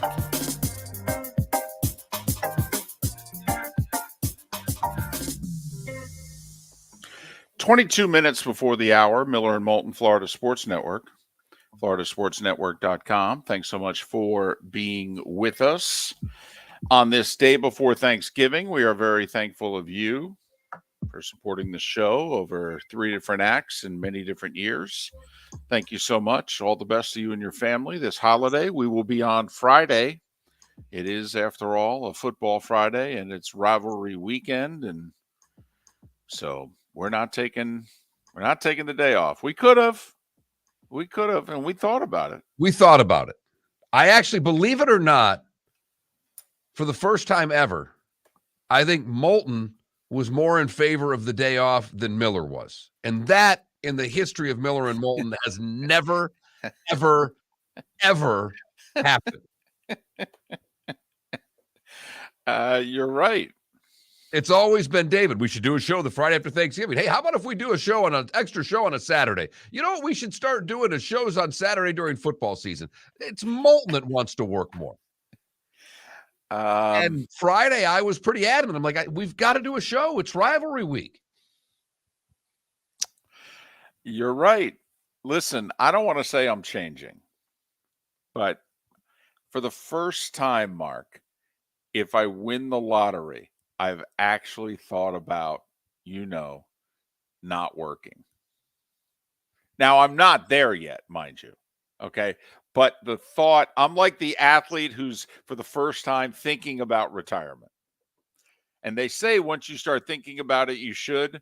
So I'm just saying, for the very first time, I was driving by, one of those boards in which it says, this one's worth $250 million, this one's worth $40 million, that sort of deal. And when I started thinking about what I was going to do with the money, it didn't involve like purchasing my own radio station so that we could continue to do the show. I actually thought, what might be a better way to go about? Give the radio station money to Mark so he doesn't have to work also. Just saying, I'm evolving. That's where I'm going.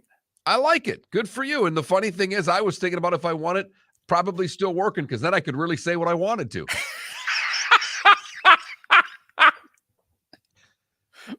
Wow. Speaking of saying what you wanted to. So yesterday, I had a doctor's appointment. Because of David and one of my doctors, I actually went to a sleep specialist. David has sleep apnea. Got the machine, said it changed his life. And I'm tired a lot more than I should be, so I'm checking this out. So they're going, yesterday was the consultation. It was all questions, lots of questions, and then more questions.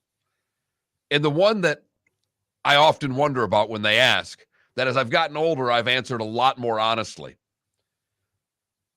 The lady who I was with there, the physician's assistant, she said to me, do you drink beer, wine, alcohol? And I just went, yes.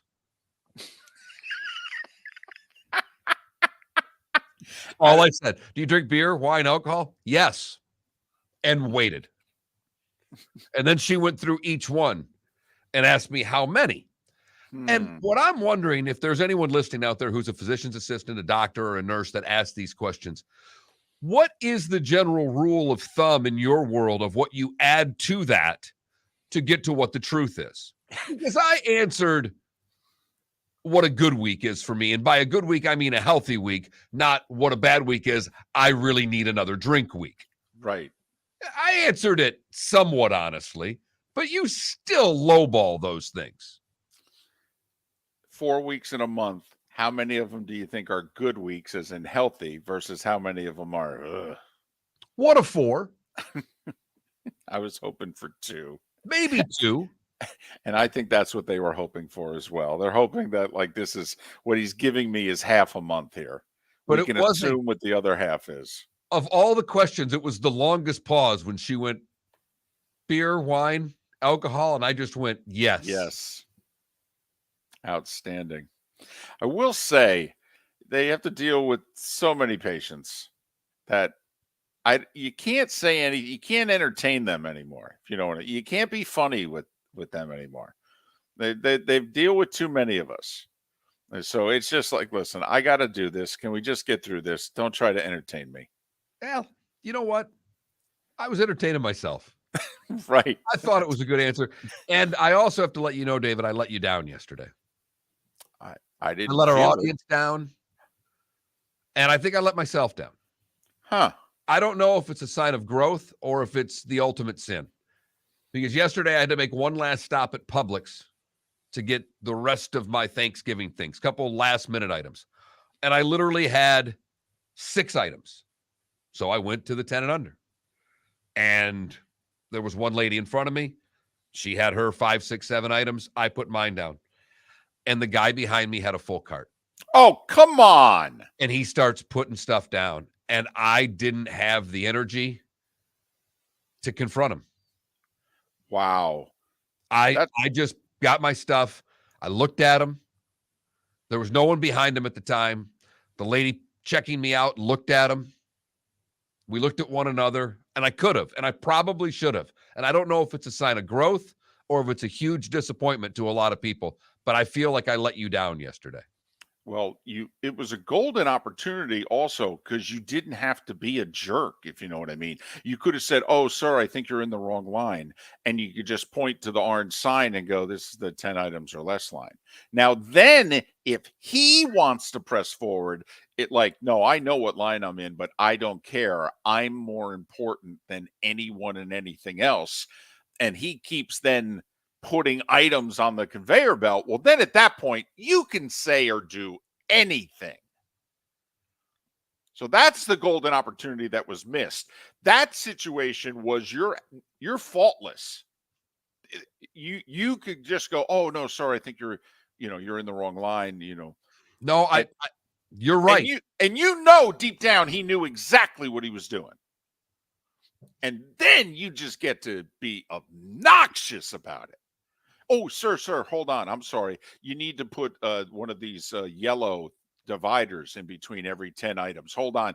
Okay. Grab And the then- microphone from the lady and say, "Attention, public shoppers. We now have someone who's more important than anyone in the whole store. He's Exactly. in aisle 7, the 10 and underline, with 67 items." "Oh, sir, you're allowed to be here with your 74 items, but what you need 7 dividers. Okay. Every 10 items has to be divided from the other 10, and they'll all be rung up separately. Isn't that right?" And you can look at the person behind the register, and you have to hope at that point they've got your back. Well, and that's what I've learned because I've told you, I've talked to the public's people, and they're not allowed to say anything. Well, I'd get fired because I would look at the person and say, "I'm only going to ring up 10 items. Which of the 10 do you want?" Exactly. And then when they call for the manager comes over. I look at the manager and I go, "Well, you can ring up the other 43 items. I only ring up 10 at a time." So I missed a golden opportunity yesterday. Wow. I feel like I let you down. Well, I think you just missed the golden opportunity for yourself. I mean, the world at large gave you a blank piece of paper and a pen. You could have done anything with it, and you pushed it aside and said, "No, I'm good." Don't ever do that again. Didn't want any conflict. I didn't want conflict yesterday. No, there is no conflict. You had a total pass. I advanced this so far down the road in my head that there was already conflict, and I said, "No, I'm done." I mean, unless you thought he was armed. Okay, I mean, otherwise, I kind of think everybody is these days. Well, I do too, Mark. I got to be honest with you. When I'm in certain states, I do assume that everyone is armed. All right, quickly here, since we have this opportunity. You have an upset tomorrow?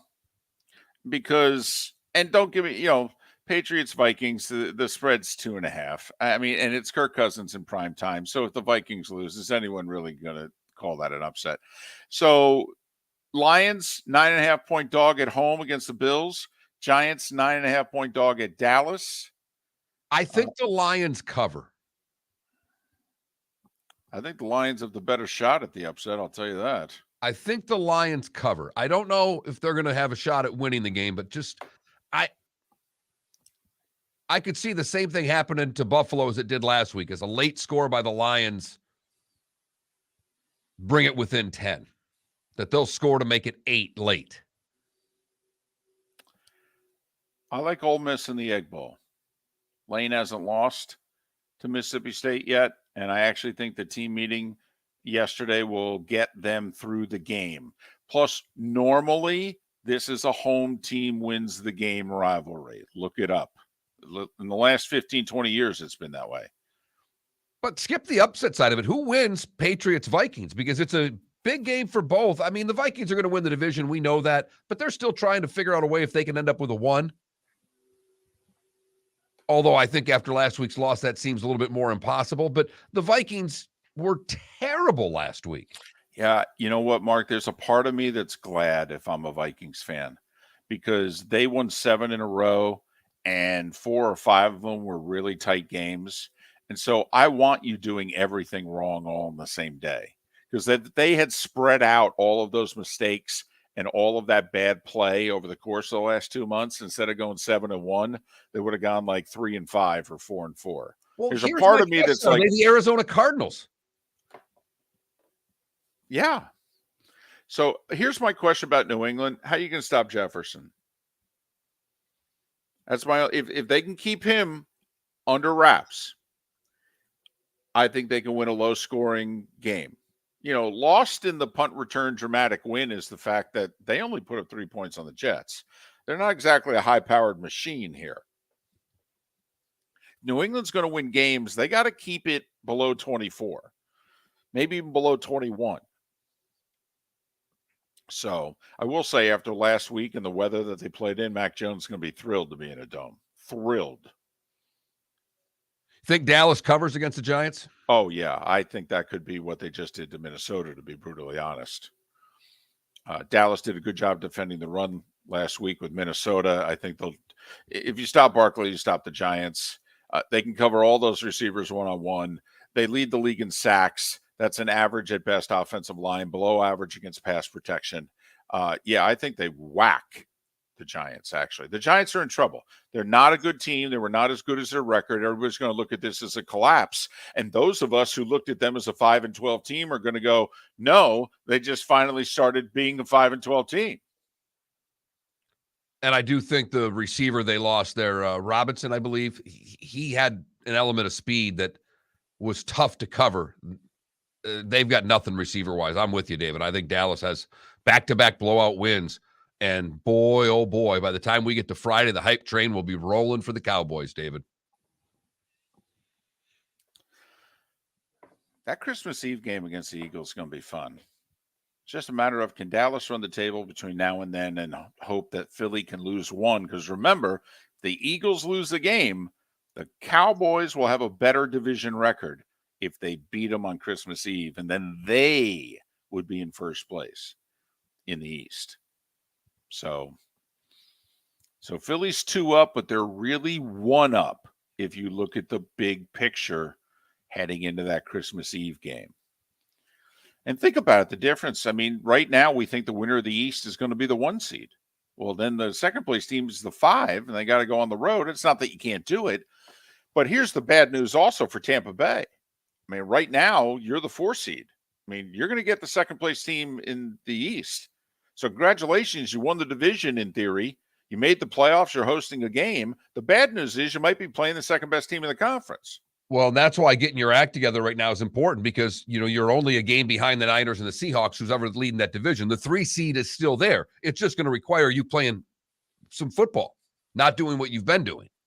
And you would love to be the 3 seed in theory, because then in the second round, who do you play? Minnesota. And even though it's on the road, you're thinking to yourself, well, we can beat the Vikings. And let the 2 best teams in the conference, so to speak, battle it out against one another, and we'll just play the winner. And who knows, if the 5 seed ends up winning, you could walk right into hosting an NFC championship game. Now, I have to admit, I think the winner of the South is going to be the 4, because I also think the winner of the West is going to be the Niners, and I think they're just figuring it out. And if you think about it, as good and as solid as that defense is, if Jimmy G is upright between Debo, Kittle, and McCaffrey, that's a problem.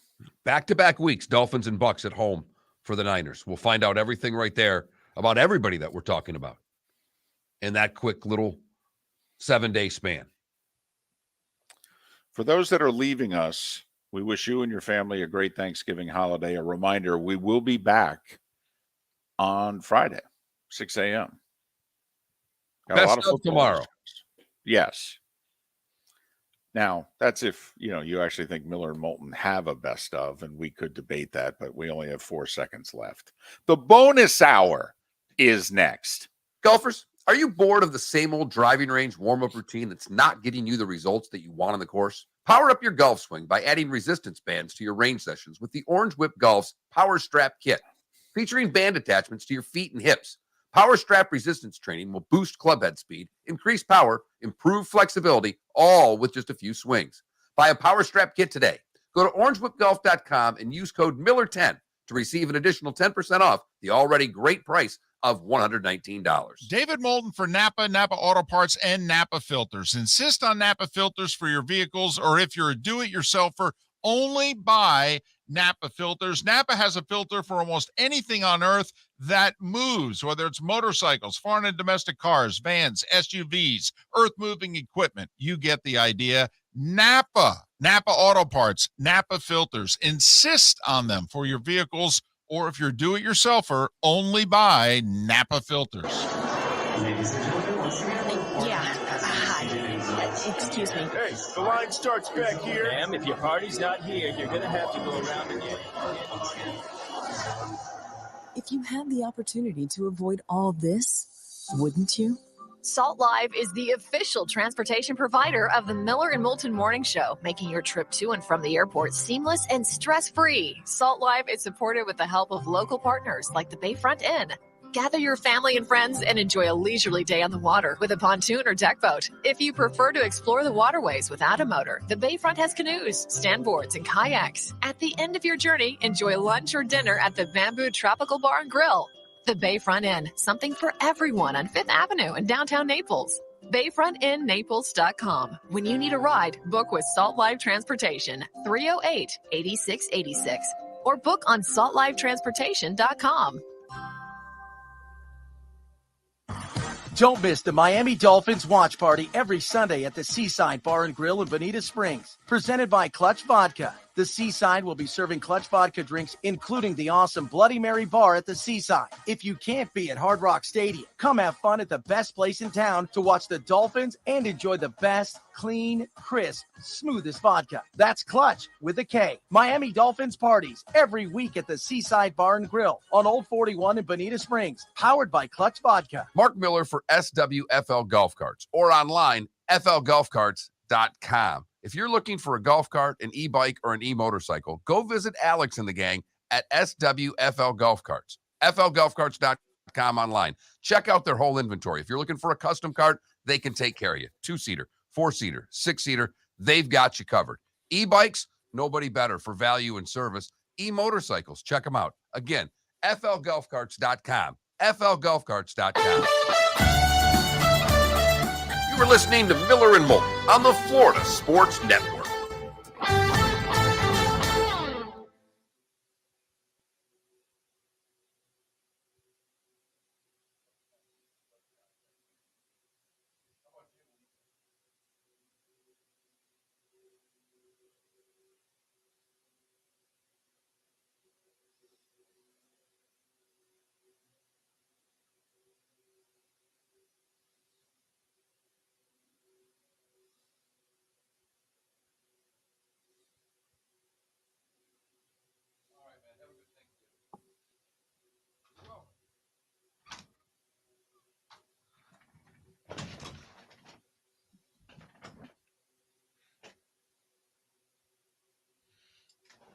All right. No, that's 3 items.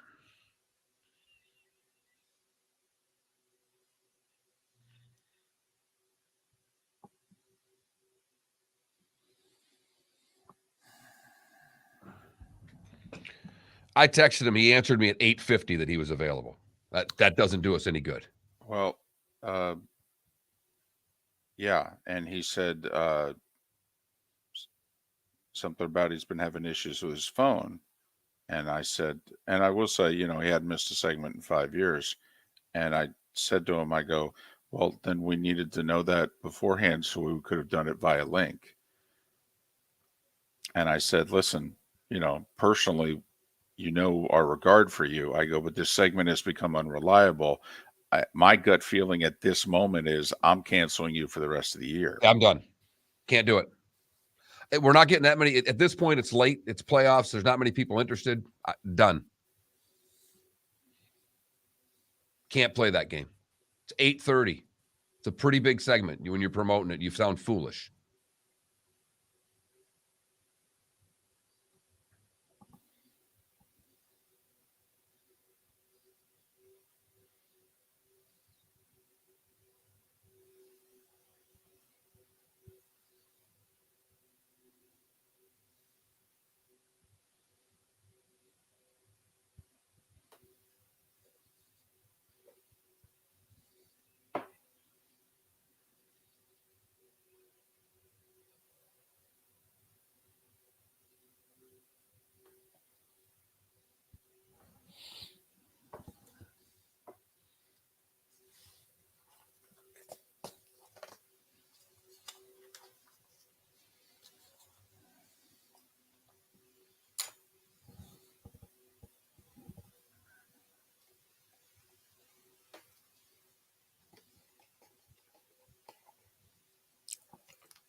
Correct, Mello.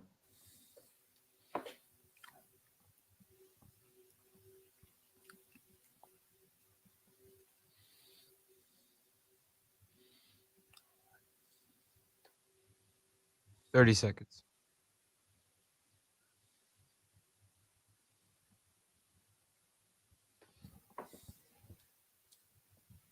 If it's weight, it's one item. If it's 3 items, and it's 3 items. It's 3 items. Now, if you were smart, you'd put all 3 in a bag. Still, if they're weighing it, it's 1. But if it's per lemon, it's 3.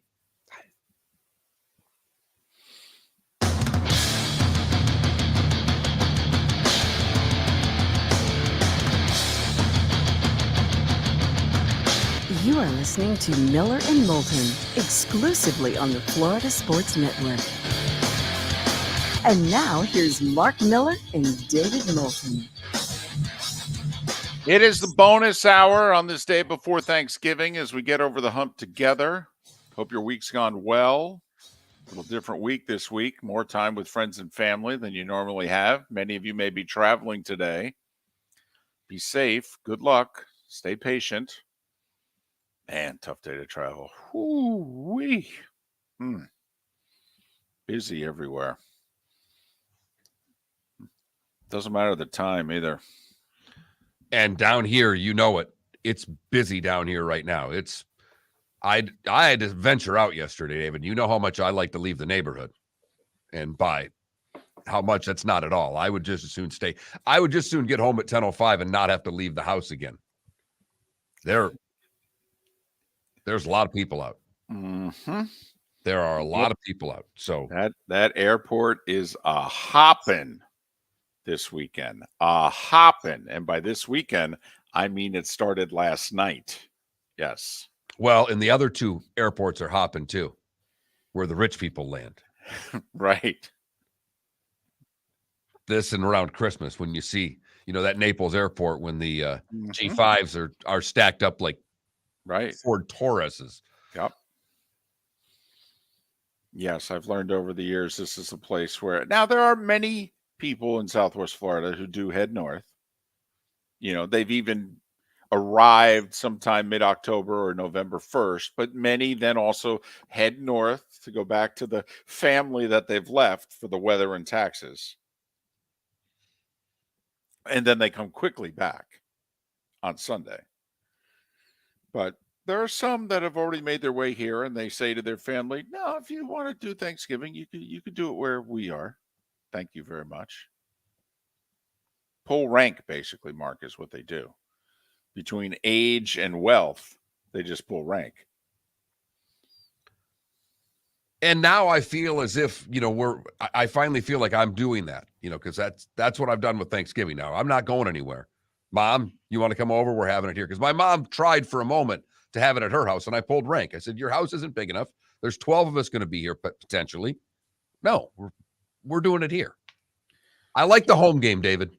I don't mind the cooking because I like the home game for a lot of other reasons. TVs I get to, with the World Cup on tomorrow, the dueling TVs, we got a lot going on. We got 3 good football games. We got a little bit of soccer to watch.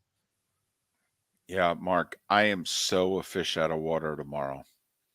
Like I said, this will be my 4th home Thanksgiving in 36 years. I have no idea what to do tomorrow besides eat. Well, you'll start with the parade. What? I'm guessing your wife will be watching the parade. The only reason that I remembered in the last 25 or so years that there was a Thanksgiving Day parade is our daughter was in it 8 years ago. The South Fort Myers, band and cheerleaders and what have you, they were in the Macy's Thanksgiving Day parade. And so it was ironic, of course, because where it's located, and I grew up 45 minutes from there, and who was the one member of the family that was not around for Thanksgiving and the parade and the whole deal? Me. But yeah, 8 years ago, it was like, oh yeah, that's right. Macy's has a parade. Wait, you're in it? And then, of course, what's my next comment? How much is that going to cost us? Absolutely. And is this going to affect me watching the Egg Bowl? Do I have to get up early for this? Can I tape it? I'm not going to be here, you know. So, yeah, it'll be a very different Thanksgiving for me. Just the wife and mother-in-law. You don't seem excited. You seem a little bit lost. I'm in shock, Mark. I don't believe it's true. I believe that tonight or tomorrow morning, I'm going to get an email or a phone call that says, wait, you forgot. You have a game you have to do. I'm stunned that this is really happening. I keep checking my schedule. Like, wait a minute. Am I home? What? And it's your Giants. Now, albeit they're expected to lose by double digits, but you get a Thanksgiving with your team on television. And they hardly ever play on Thanksgiving. I mean, that is the thing. Like, there's a part of me that I wonder what it's like being a Lions and Cowboys fan. This is a part of your schedule. Well, I will say from the Detroit standpoint, and I am a Lions fan by birth. I don't have any passion for them. Right. I would love to see them do well. My dad was a Lions fan. He couldn't convert me. They were just bad. But Thanksgiving was always, in fact, because we do this show on Twitch and we do it on Facebook and we do it on YouTube. A few of my high school friends were jumping in Facebook today with their comments about the Michigan game, and one of them is an Iowa fan. But I started asking the one, what time's the bird going in? And he said, I'll get the stuffing going at 4 a.m. I'll put the bird in the oven at 4:30 so it can be ready for noon at kickoff. That's what and I know that Tony's done this for his whole adult life. As he gets up early, he gets the bird in, and they want to be having turkey dinner to sit down and watch the Lions. And as he said, having a turkey sandwich for the Cowboys game. I was fortunate enough twice to be part of the Fox Thanksgiving broadcast from Detroit. And I was so impressed both times because obviously in 2019 and 2021, the Lions were lousy heading into the Thanksgiving Day game. And man, did the fans show up. I mean, there was no doubt early on, you're looking around going, oh, wow, this is going to be a sellout. And a sellout with everybody sitting in a seat. Oh, yeah. No, not an announced sellout. I mean, no, butts are in the seats. And also to the extent that the Lions, the effort they put into the game, like who they had performing the anthem. They had a band that actually played pregame in the stadium and then at halftime. I mean, you're looking around going, well, this really is their biggest game of the year every year, I guess. It doesn't matter whether they're winning or not. Look at this is a really big deal. Well, now, a lot of people will wait for the 4:00 game to get all in and do it. A lot of dinners are before the 4:00 game, and so they're not always watching the Lions. But winner, I'm 53. They've had a handful of good seasons in my lifetime. I understand. They've been on national television every year on Thanksgiving. Yes, they are. Yes, they are. What's interesting, and I don't know how many Chiefs fans we have listening, but their ownership has wanted a Thanksgiving game for 20 plus years. I mean, and so then when the NFL went to, you know what, why don't we just jam in another game on Thanksgiving? NBC wants it. They're paying us enough money. Yeah, we'll give them a game. Well, the Chiefs are kind of standing there with their arm half raised going, okay, we're going to play an extra game. Well, then we'll host it. And the NFL's like, no, we're not going to do that. And the Hunt family's like, we've been asking for a Thanksgiving game for 25 years. We'll take it. I'm curious, do you think, and does the 21,000 is our number for a text line, Twitch chat room. Do you think they should take the Thanksgiving game away from the Lions? No, absolutely not. This is one of the few traditional things that the NFL does that I totally agree with. They desperately wanted to play on Thanksgiving. Detroit and Dallas were the two franchises that raised their hand. Detroit did it very early, okay? But Dallas did it early in their existence. And the NFL's like, when we really needed this, all right, you two, because the other franchises wanted to avoid it like a plague. Hell no, we don't want to host a game on Thanksgiving. We don't think our fans will want to go. No, absolutely not. And Detroit and Dallas enthusiastically were like, absolutely, we'll do it.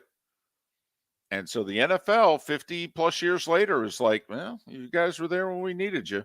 And now that everybody would host this game, because I will say, the Lions' 1-loss record on Thanksgiving is, I think, a little better than their overall 1-loss record over the last 50 years, but it's not much better. I mean, it isn't. It's not like they're 35-25 on Thanksgiving and they're 24-36, so to speak, every day else. No. They're not a 600 team on Thanksgiving and a 400 team the rest of the season. No, they're a bad football team and they're bad on Thanksgiving. Yeah, they lose an awful lot on this Thursday. Well, they've lost an awful lot. Yeah. I mean, and believe it or not, haven't the Cowboys lost like 3 in a row on Thanksgiving? Now, that streak's going to end tomorrow. But, I mean, Dallas has a winning record on Thanksgiving. Well, Dallas over the last 60 years is a winning record. Haven't been too many down. I mean, once Landry got it going, took 5-6 years to get it going. But, once Tom got it going, they've been pretty damn good for 55 years. My favorite comment about Thanksgiving, though, is I remember it was the Monday before Thanksgiving in our first act, and Gary used to come in studio a lot. And so we started talking, and I just asked Gary, because I know the bad pass that he threw, but I watched Gary play a lot of Thanksgiving games. As I told him, you were my quarterback growing up. And I said to him, do you have any, great Thanksgiving Day memories? And he said, yeah, going to the games with my dad as a kid. It was such a great answer. All-time line. All-time line. So the NFL is going to honor Madden tomorrow, right? I don't know exactly what they're doing. You and I thought last year when Madden passed that they should rename the Pro Bowl. And just, you're not a Pro Bowler, you make the all Madden team. But doesn't seem, I mean, since the game is going away, right. But you can still make the all Madden team. We can still vote first team, second team, all Madden, if you will. And if you want to name it the John Madden All Pro Team, so it still doesn't have a name, but that's fine. But I guess they're going to honor Madden tomorrow in some way, the NFL. There's got to be a turkey leg involved, right? Turducken, right? Turducken, that was his thing. Yeah. Giving out the leg. Drawing the pictures of all the extra legs. That's, Right. See, you got 2 here. By the way, that was like Madden and Panella. Combined there. I'm not going to try. There. I quit really quickly because I want to let everybody just do that in their head. Everybody can do Madden's voice. I'm not going to ruin it. It's true. You don't need Caliendo. It's a great bit if you can get them, but you don't necessarily need them. So happy Thanksgiving, everyone. We're in the bonus hour. A lot of college hoop going on in the area today. If you want to get out and watch some basketball, the tip-off and the Gulf Coast Showcase. FGCU's in the final of the Gulf Coast Showcase. They won their first 2 games. So, yeah.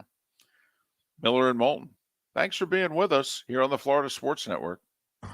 Don't miss the Miami Dolphins watch party every Sunday at the Seaside Bar and Grill in Bonita Springs, presented by Clutch Vodka. The Seaside will be serving Clutch Vodka drinks, including the awesome Bloody Mary bar at the Seaside. If you can't be at Hard Rock Stadium, come have fun at the best place in town to watch the Dolphins and enjoy the best, clean, crisp, smoothest vodka. That's Clutch with a K. Miami Dolphins parties every week at the Seaside Bar and Grill on Old 41 in Bonita Springs, powered by Clutch Vodka. Mark Miller for SWFL Golf Carts or online, flgolfcarts.com. If you're looking for a golf cart, an e-bike, or an e-motorcycle, go visit Alex and the gang at SWFL Golf Carts. flgolfcarts.com online. Check out their whole inventory. If you're looking for a custom cart, they can take care of you. 2-seater, 4-seater, 6-seater, they've got you covered.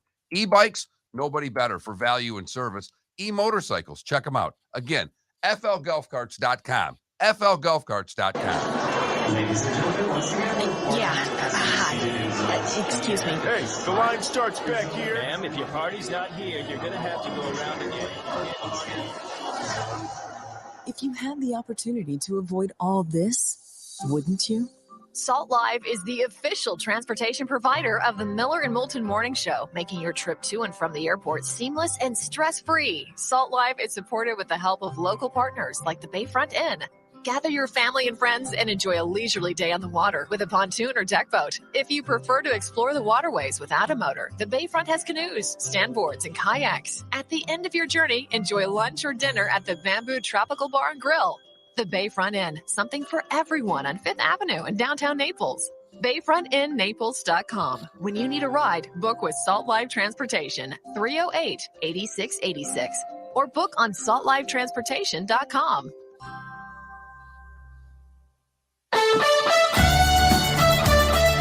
You are listening to Miller and Moulton on the Florida Sports Network.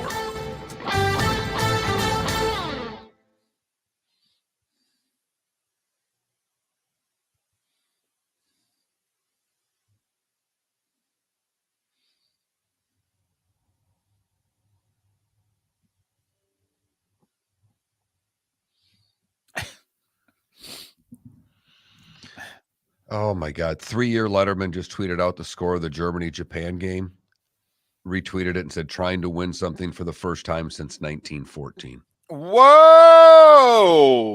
Damn, that's good.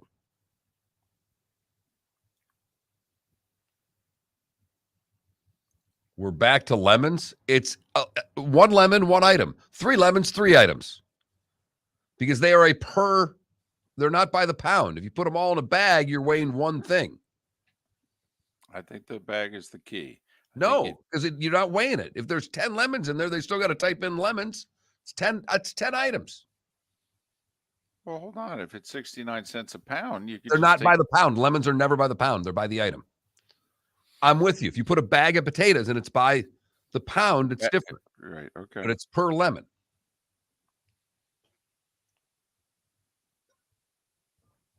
They do not weigh each lemon. They type, I guess they would type 3 at whatever, 8 at whatever.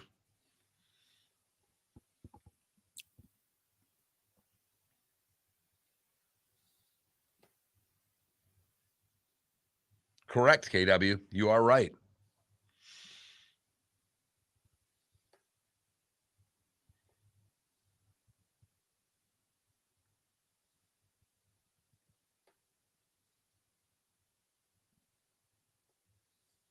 Good to know they've rescheduled Akron at Buffalo.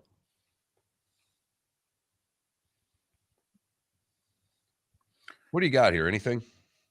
No, I was just going to read you a text. Chad Oliver used to do news locally. Now I think he works with Collier County Schools. Okay. He goes, can we tape it about the Thanksgiving Day parade? He goes, laughed out loud in the car, but boy, do you date yourself from time to time. He goes, hope you guys are doing well. Listen when I can.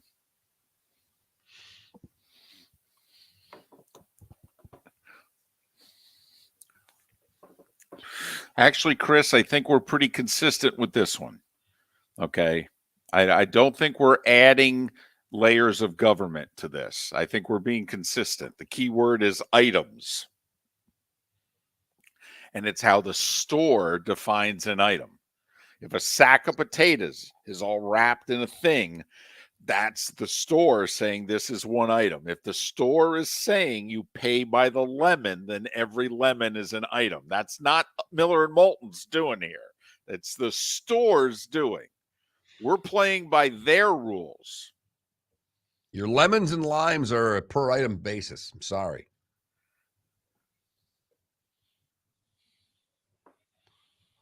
What do you mean? And by the way, Canada Relief, that's actually a great comment. Why are the New England Patriots not the team playing on Thanksgiving every year? That's actually that's you're accurate for that. Because they didn't want to. Right, but it's right.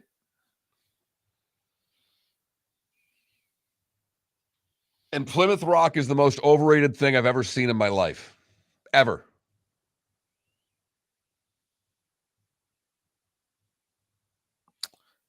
Klecko, we're sorry. Sorry, Klecko. Johnny Mac, you are right. Screw cops in schools. I need them in express lanes at Publix. At the express checkout counter. Oh, my goodness. Do you think Chick-fil-A could manage the express lane at Publix? Oh, yeah. Chick-fil-A could do everything. They'd redo our tax codes. Everything would run more efficiently. Do you want sauce with that? It would be awkward for your taxes when you're done. They say, do you want sauce with that? But they do it politely. 30 seconds. They would.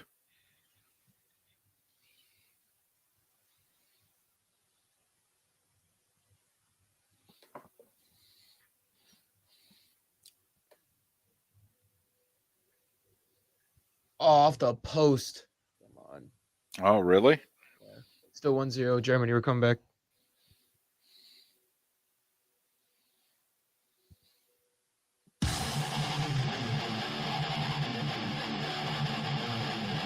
You're listening to Miller and Moulton, exclusively on the Florida Sports Network.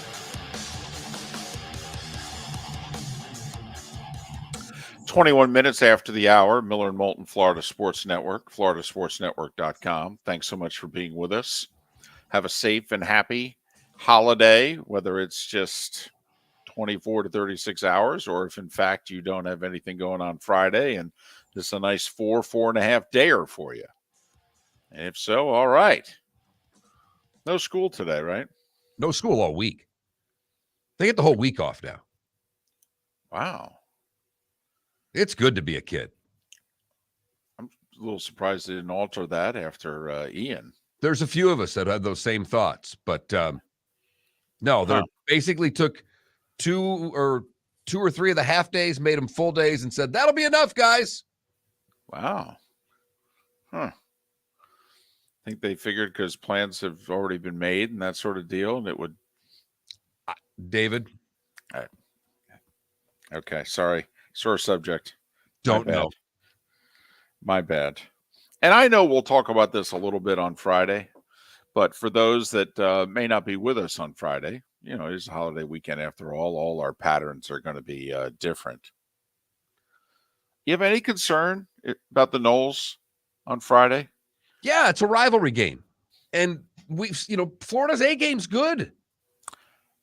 I mean, the fact of the matter is they beat Utah. Utah's a good football team. They pounded South Carolina, who just got done whooping Tennessee. Their A game is good. Yeah, they haven't shown it much, though. I know.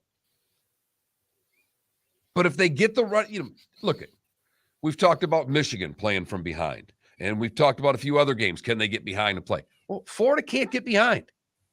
Florida can't get behind 2 scores. They're ineffective if all of a sudden they got to change what they do. Florida has to somehow play with the lead in this football game. I don't know if they can. I don't think they're going to win, but I can give you the recipe for it.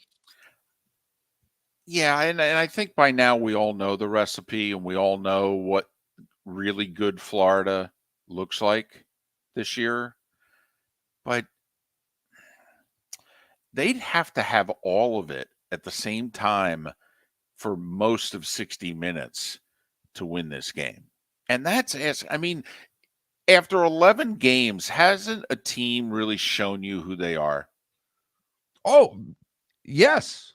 And Florida State has been that's kind of the question I asked, but even if you look at their losses, they played pretty hard. They played pretty well. They got beat by better teams. Well, really the one game that you could say, okay, I have no problem with that one being a loss was Clemson. I mean, Clemson had them covered. Yeah. Florida State scored a couple late and they had suffered a 1-score loss, but it was not a 1-score game. The other 2 games were 1-score games. I mean, Florida State was dangerously close to being 10-1 right now. And they certainly should be 9-2. They absolutely blew that. What was it? NC State, the third game of the 3 in a row. I mean, had the lead, let it get away, and then was in scoring range to win the game and threw the interception on a miscommunication. You could argue whether or not it ever should have been thrown and the whole deal. So, 8-3 is damn near the worst record that this team could have, to be honest with you. And they're 8-3. And Florida could have lost to Utah. Hell, they could have lost South Florida. I mean, they could be in this game, looking at having to win to get to a bowl game. So, yes, But as we've just seen, how can South Carolina get humiliated by Florida and then humiliate Tennessee 7 days apart? So I will say, Mark, I'm not putting a ton on the Vanderbilt loss. I'm really not, because I do think it's easily explained. They didn't care, and they played like it.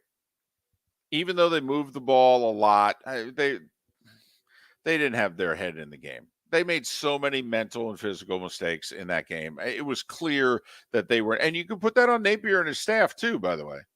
They all have to own that one. But to me, I do think that one's easy to just take the hose and wash the driveway with. And that because this is a rivalry game, and even though we know there are a bunch of Gators who are not going to be Gators come Sunday, and they know it too. But for this game, it's easy to get in. I mean, this might as well be Richardson's last championship, or the national championship, the national television factor of it for what you're talking about for the Florida guys. No one wants to go out and get embarrassed and look bad. Well, no, they're all playing for their next scholarship somewhere else. I mean, we all know there are 20 Gators that are going elsewhere. They know it too. And I will say it is tougher, I believe, to keep a team together. Bud Elliott mentioned it a couple hours ago, in which you're like, listen, if you're laying at Ole Miss, not only with the whole rumors about whether or not you're leaving, but you got a team with about 20 transfers on it. They're not exactly as all into this program, if you know what I mean. And then you got the 10, 12 guys who may have their foot out the door. And so how into the Egg Bowl are they? And I could see where in future years, these rivalry games are going to mean a little bit less to a certain segment of your roster. However, I don't care how many transfers come in and out and things of that nature. The majority of the Florida and the Florida State rosters are going to be made up of kids from the state of Florida. It's different than the Egg Bowl in that regard. Agreed.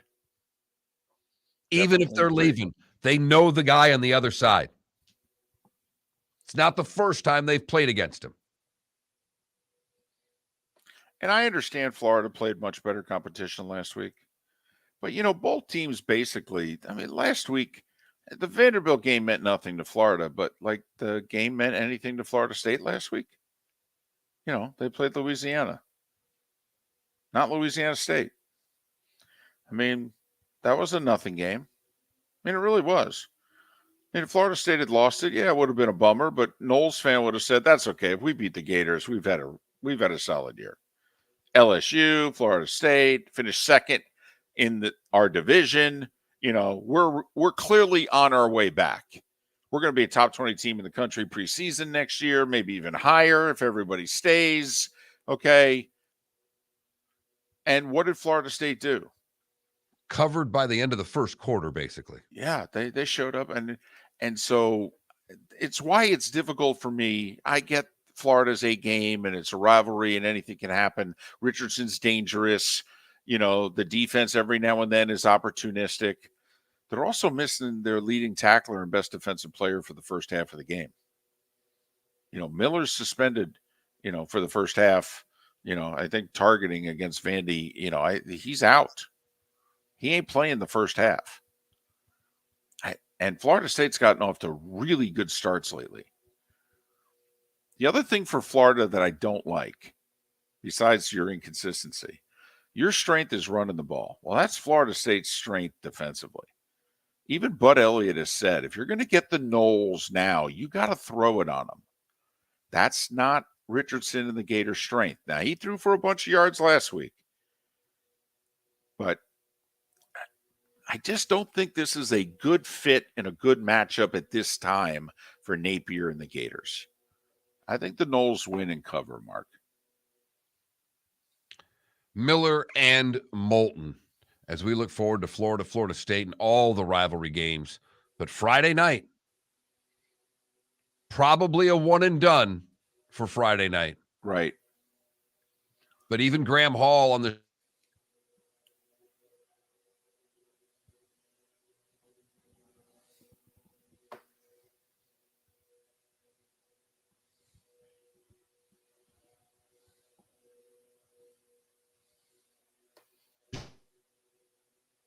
show yesterday.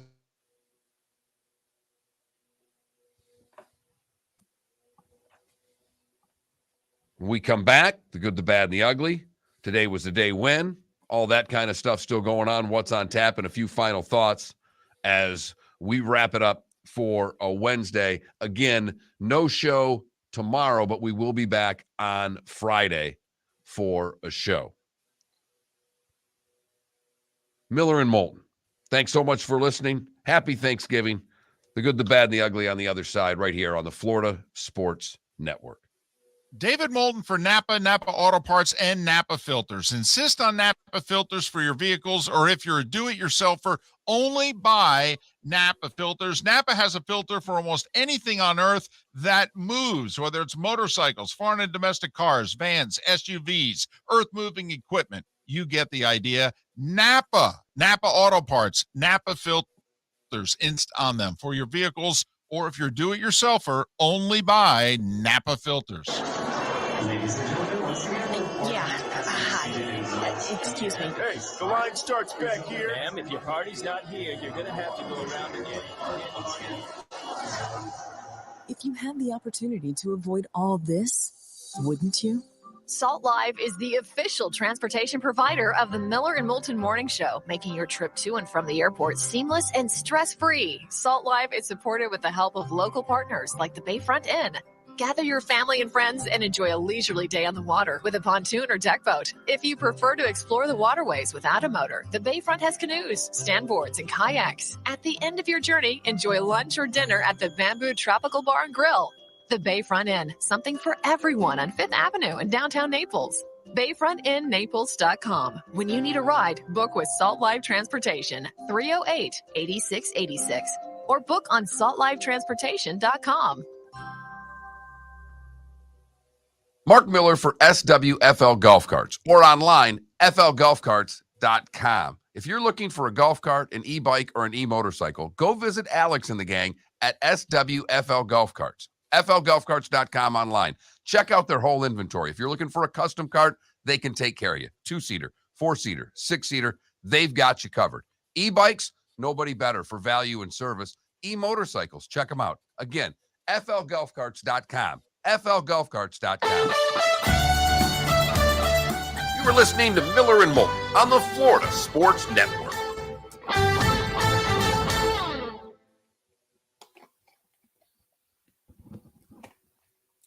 Klecko, I agree. I will say, and I'm sure you're going to get bent out of shape with this, Georgia's schedule. Whew, you know, they got to Oregon at the absolute time you want to get them. First year, new staff, new everything, new quarterback. You know, that's probably not 49-3 any other week of the year. And, you know, their crossover game's Auburn, worst Auburn team since at least 2012. Maybe worse even than that team. And then what did they get? Mississippi State. And the East this year, you know, yeah, they rose up against Tennessee. They did. They punched Tennessee in the mouth, and Tennessee didn't handle it. And it's affected Tennessee going forward. Even Heupel said, you know, that Georgia game did a number on us. But I do think Georgia's vulnerable. Oh! What? Japan just had a golden opportunity against Germany. Yeah, it's 1-0. Big save. You don't get a lot of opportunities against them either. No. And the rebound was there, and he shot it wide. I mean, it would have been a hell of a shot.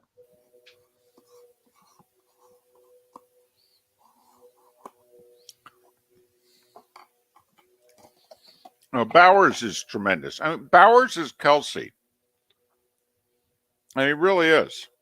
I mean, they've got a Warren Sapp and a Travis Kelsey on their team. That's a problem.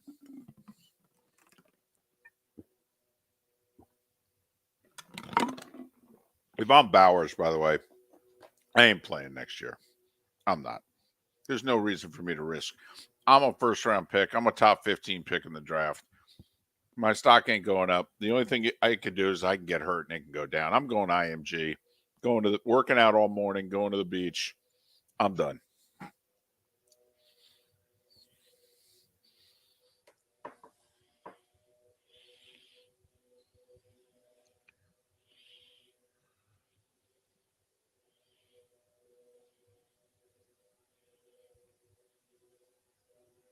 Yeah, I think it was our end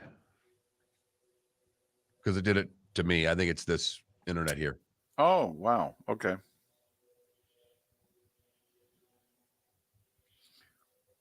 Because the one thing that I've learned is that even if it's coming from my end, I don't freeze. You do. Right. Even though on your end, obviously, I'm frozen.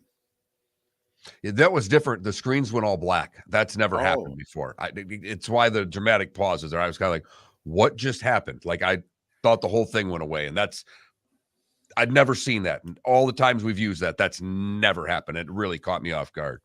And see, I didn't lose the screen at all. You just froze and I didn't hear any audio. Well, and then I heard you again. And then whatever. Oh, no, Well, Klecko. Everybody plays. Oh, really? They tied it. I looked down for a minute. What minute? 75th.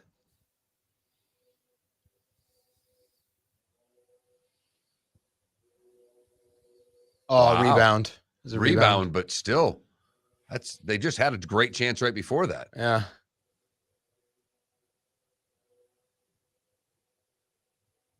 Right play, too. I mean, it's a perfect setup. Japonés.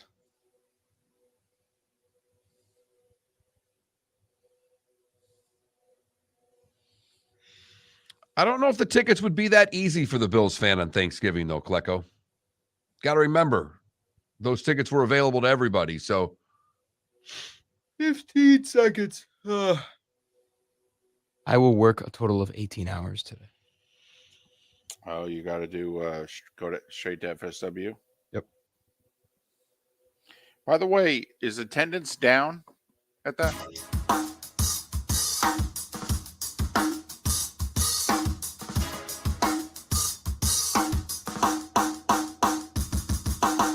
Welcome back to Miller and Moulton, only on the Florida Sports Network.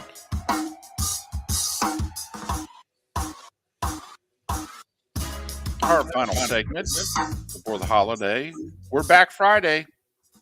We're doing a show. It's a football Friday. Oh, don't you worry. Full guest list. So we're ready to go. Ready to go on a normal football Friday. You won't hear Lee Sterling. We had Lee a couple hours ago. If you missed any part of the show, Lee Sterling, Bud Elliott, Matt Cannata, Seth Everett. Go to floridasportsnetwork.com, download the segments or the whole show, whatever you want to do. And got a full show lined up for you. Roy Cummings to talk Bucks. Don't worry. We'll be bringing it. We'll be bringing the heat. A lot of college hoop in the area today. If you're out and have nothing to do, whether it's Hertz Arena or whether it's Suncoast Credit Union Arena, we got college ball today. Fort Myers tip-off all day and night. Men's and women's games and Gulf Coast Showcase all day and night at Hertz, and FGCU's the nightcap. They won their first two games. They're in the championship game. Against Kansas City. Oh, a little UMKC action. So yes. So technically it's FGCU against UMKC. Correct. Do you happen to know, and if you do, I'll be so impressed, UMKC's nickname? I do not. One of the great all-time nicknames in college sports to me.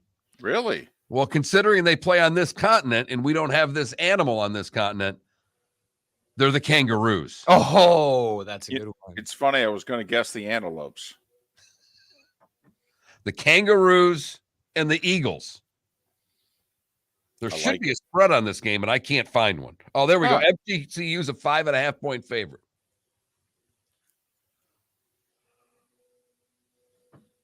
Okay. Well, How they're do we- 2-0 against the number in this tournament. I know that. Do we know if their mascot, like the kangaroo, has like punching gloves? Well, I've often thought, and I've said this many times, my only problem with Azul, the Eagle mascot, is that he tends to be too tall. They get too tall of a person in that costume. I have a thing that mascots need to be about our height. Any mascot that's over 5'8" is too tall. He's too lanky. Really? Yeah, not agile enough. Can't knew it. Do the move. I knew it. So I think the kangaroo might kick his ass if he's not paying attention. Whoa. I'm all FGCU is going to win the basketball game, but in a mascot fight, who are you taking? In those, if it were an actual eagle against an actual kangaroo, it'd be a hell of a battle. A marsupial versus a bird. I don't know. Kangaroo can bob, weave, can punch. Yeah, but the eagle's got talons. Well, this in a real fight, if we were playing zoo animals, I'm with you. If we're playing mascots, that it is not an agile mascot. Hell of a way to start the segment, huh? I knew Felipe had never heard that cross to bear that you bring. Okay. I mean, you and I both have like an index card list of things, and that's Felipe. That's been Mark's deal the whole time. If I'm in charge of picking the mascot, okay, I wouldn't let everybody know, but if you walk in the door and you're taller than a certain thing, you're out. Carl Musniuk was the original Swampy. There's never been a better Swampy. I was responsible for hiring that person. First time I saw him, I said, that's my mascot. Very first time I saw him. Why? What is it when you see someone? Because remember, that's not who we're going to see. They're wearing a costume. So I'm curious, what is it you saw in Carl in which you went, that's my guy? Well, we went to a beach hockey. They had a roller hockey rink at the beach, and that's where we met Carl, and I saw him on skates. So one, he was a very good skater. That was obviously, if you're going to be a hockey mascot, that's the prerequisite. Okay. And he just had a personality of just the guy that I met. The very first time I met him, his personality, he's a superhuman being. He truly is. Still love Carl to death. And when I met him, he just had a great personality. There was something about him. And I said to Dave Kessler I was with, we got in the car, and I said, that guy's got to be my mascot. That's the guy. See, and I basically forced him to do it. Now you got to remember, you're hitting Felipe where he lives here. Felipe, weren't you a mascot in high school? I was. And I was going to say I'd be a great Swampy, but I completely forgot about the skating part. You would be a good Azul. If you should have done it in college. You're the right height. No. I'm telling you. I mean, yeah, the archetype for Azul, I fit that criteria, but nah. Plus, come on, Felipe, little self-scouting here. You got to acknowledge you're a little zany. Oh, of course. And Felipe, we are all aware of this. You're much better when you don't talk. Whoa. Wow. Whoa. I didn't see that haymaker coming, man. Boom! That's final round of the fight, and you think you're ahead on points, and bang! That's a drumstick to the jaw right there. That was Mike Weaver to John Tate right there. At least I can bust a move. It's time for someone to take back this segment, if for no other reason than to stop David from talking about Meghan and Harry. Here's Mark Miller with Today Was the Day When. All right, we start in 1876 when Columbia, Harvard, and Princeton formed the Intercollegiate Football Association. I think Alabama probably claims 3 championships in the IFA. So are those the 3 we have to blame? Is that ultimately what led to down the road the NCAA? Yes. So who are we blaming? Columbia, Harvard, and Princeton. Bastards. 1904, the 3rd summer games and the first in the U.S. closed in St. Louis. It is late November, by the way.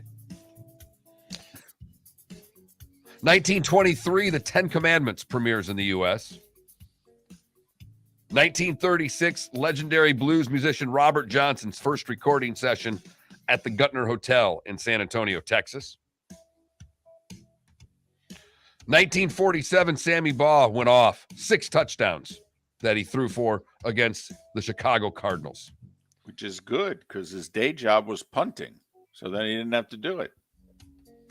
1964, the Beatles release I Feel Fine. 1970, George Harrison releases My Sweet Lord. 1974, Alexis Arguello in a 13th round knockout at the Forum in Inglewood to claim the WBA featherweight boxing title. And he held it. I loved Alexis Arguello. That fight with Pryor. Wow. Today in 84, Boston College quarterback Doug Flutie would throw for 472 yards, including a game-ending 48-yard Hail Mary pass to beat the Canes 47-45. Won him the Heisman. It was over at that point. Couldn't take it away from him. 88, Gretzky gets to 600. He only played for another 10 years. Right. 89 was the Bounty Bowl. The Eagles defeat the Cowboys 27-0 on Thanksgiving. And Jimmy accused Buddy Ryan of placing bounties on players. 93, Doggy Style. Snoop's debut album would premiere. It's a great album. That changed things. Very much so. I mean, that LA rap scene was still huge, but different style, no doubt.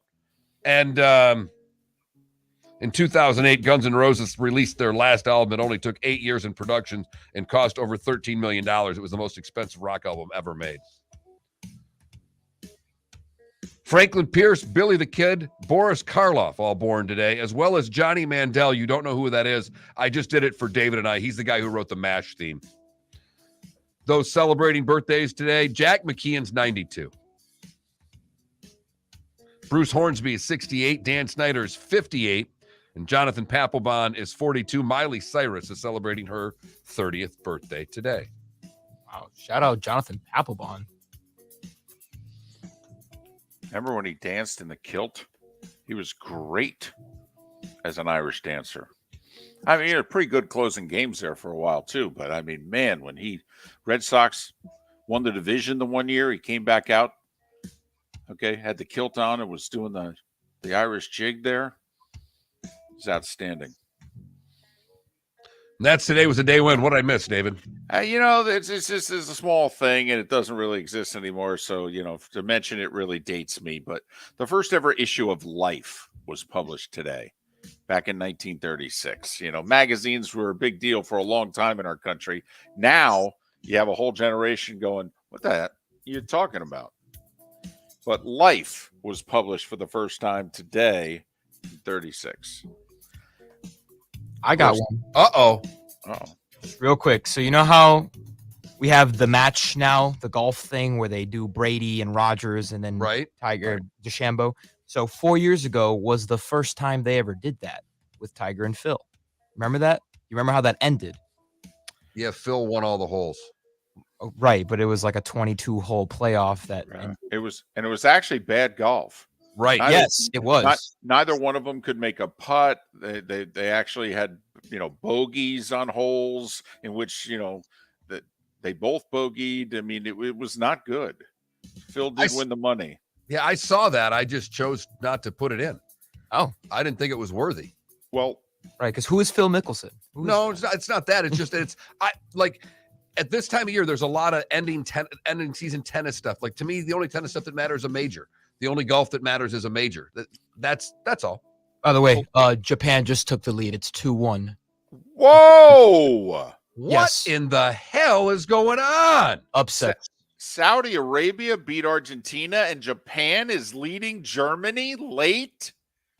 Man, if you cared about this tournament, it's actually been a wild start. And by the way, there's only been one game that has been played in under 100 minutes. The extra time, the stoppage time has been more than ever before in a World Cup. The average game is 100 minutes plus in the World Cup. So saying that there'll be at least 8-10 minutes left in this as we get to. You've heard folks elsewhere mock Florida is gonna Florida. Well, Mark Miller sees it differently. He calls it the good, the bad, and the ugly. What you got, Mark? We go to David's backyard for the good, Jacksonville, where Matea Sanderson is a Jacksonville sheriff's officer.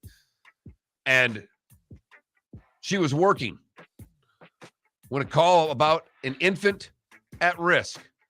And she made a quick and decisive decision to go chase that infant into a retention pond. Pulled the child out of the pond, performed CPR until she was relieved by other responding officers, and saved the child. That's all well and good, but she didn't know how to swim and went into the pond anyhow to save the infant. That's above and beyond. For the bad, we go to JFK, where a TSA agent finds lots of things there. Didn't expect to find a live cat inside the luggage. Apparently, the cat was on its way for Orlando before being stopped by the TSA officer. The person did not put the cat in the luggage on purpose. The cat found its way to the luggage all by itself. Wow. And finally, the ugly. We go to Miami, where Jermaine Bell had just been found guilty of armed robbery. And then he drank a cup of bleach inside the courtroom. Became so sick, he was taken out of the courtroom on a stretcher and taken to the hospital. He survived, but they're trying to figure out how he got a cup of bleach into the courtroom. What was he charged with again? Armed robbery. Just do your time, dude. Go say. I mean, it's a little late for the bleach. You're already busted. And that is the good, the bad, and the ugly on today, November the 23rd, 2022. Neither the NBA nor the NHL play on Thanksgiving. Not even a game. Not even north of the border. Nothing. So you got a ton of hockey and basketball tonight. And as Mark mentioned, you got a ton of college hoops in Southwest Florida between Hertz Arena and Suncoast Credit Union Arena. But you got the Panthers hosting the Bruins. That's the 17-2 Bruins. Whew. And you got the Heat hosting the Wizards. And you have no college football tonight either. And the Lightning have the night off. Lightning have it off, and the Magic have it off. Correct. Do the Magic even, I mean, when they play, do you really consider it a night at work? You know, I'm waiting for the Magic to do what the Lions are doing now. Like start off the first half of the year like 13-30, and then have it, because there's actually talent there. You know, it's the same with your Pistons. You know, you look at that roster and you go, you know, there's actually a good team here. When are they going to figure it out? And like the Sacramento Kings have won 7 in a row. You look at the roster and you go, well, it's actually pretty damn good. They should be winning games. That's kind of what I'm waiting for with the Magic one day. When are they actually going to figure out, you know what, we're not bad? Probably middle of next year would be my guess. One more player. Okay. One more player and a little more time. All right. Fair enough. But so how many are you cooking for? I think there's going to be 11. I think we had one bow out. So I think I've got 11 people coming over tomorrow. Man. You even have enough room to sit. Is this taking it outside? Well, the table should be able to hold everybody. Got to bring both leaves out. It's an old mahogany table that was my great grandparents. So have everybody around the table. Wow. 20-pound bird, 2 pies, and a pumpkin cake. We don't do pumpkin pie. We do pumpkin cake. Ooh. Pecan pie and apple pie. Yes. Homemade vanilla ice cream. Yes. Wow. And I have not eaten any of that ice cream in 2 days, and it's killing me. And for dessert, flan.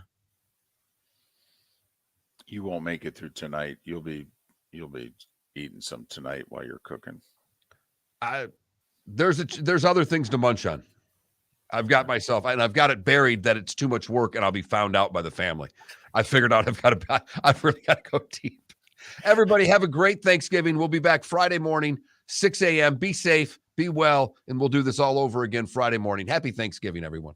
David Moulton for Napa Auto Parts, and Napa Filters. Insist on Napa Filters for your vehicles, or if you're a do-it-yourselfer,